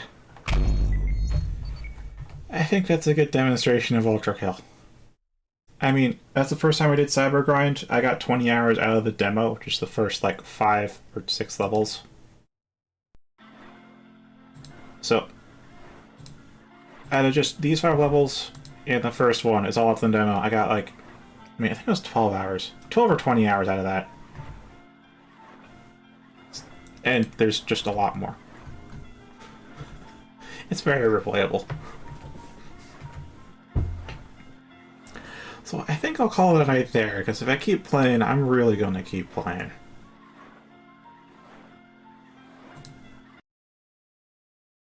Oh. Although, I really do feel like I should show you the new weapon, though. I don't know when you'll get it. But yeah, it is a rocket launcher. And does he show off how to... Oh, yeah, he does. Or maybe? Maybe. Nah. We'll go on to this thing. Oh yeah, for sure. This is... In fact, this has a very rare accolade here on Steam. Of being... Oh, it's 98% now? It used to be 99.9% positive. Which, yeah, that's just like a... Oh yeah, here, overwhelmingly about 99%. Recently though, it's 98, which is that's new. Alright, I'm gonna see if I can get that rocket launcher showcase, because I think it's a pretty creative way to do a rocket launcher. I think it's just PC though. I know it has controller support, so I wouldn't be surprised if it came out on consoles eventually, but it's just PC right now.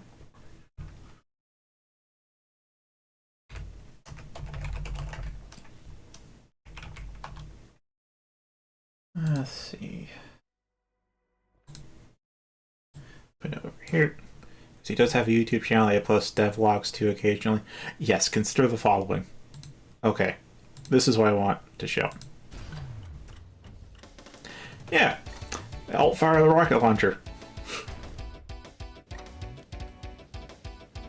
At least the blue variant.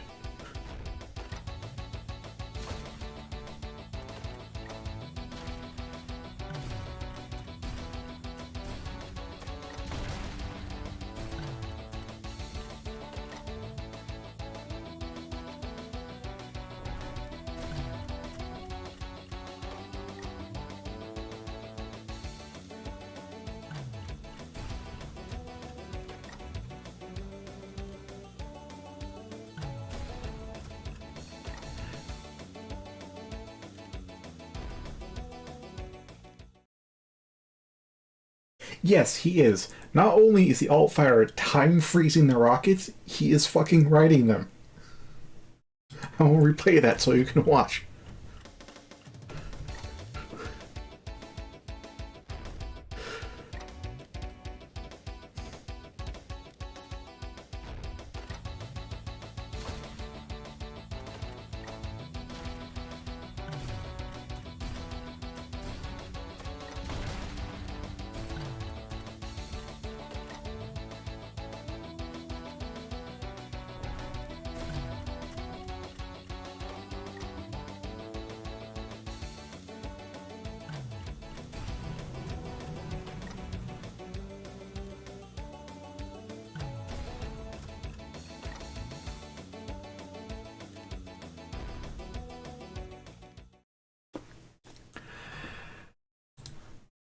So yeah, it's an exciting game.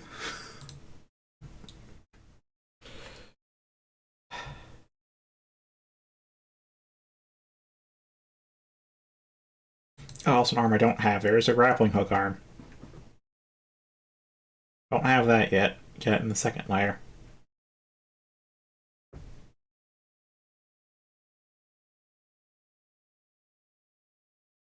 Yes, at the very least, it is an exciting game.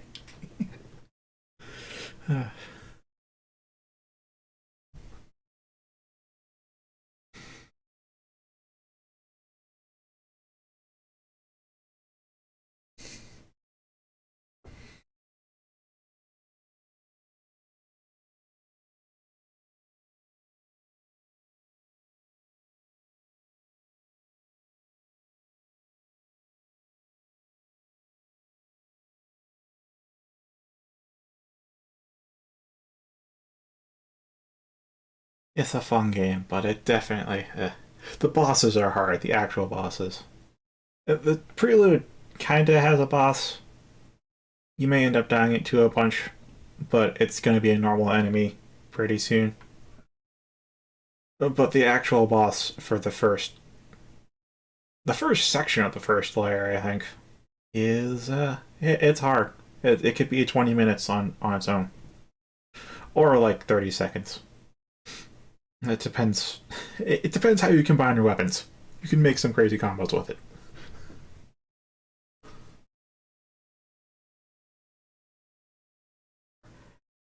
Because I'm saying all this because I had something I was going to say before I showed the rocket clip again, and I forgot.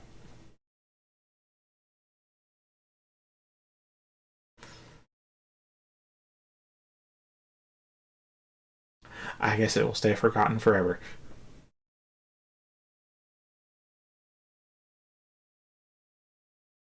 So I hope you enjoyed.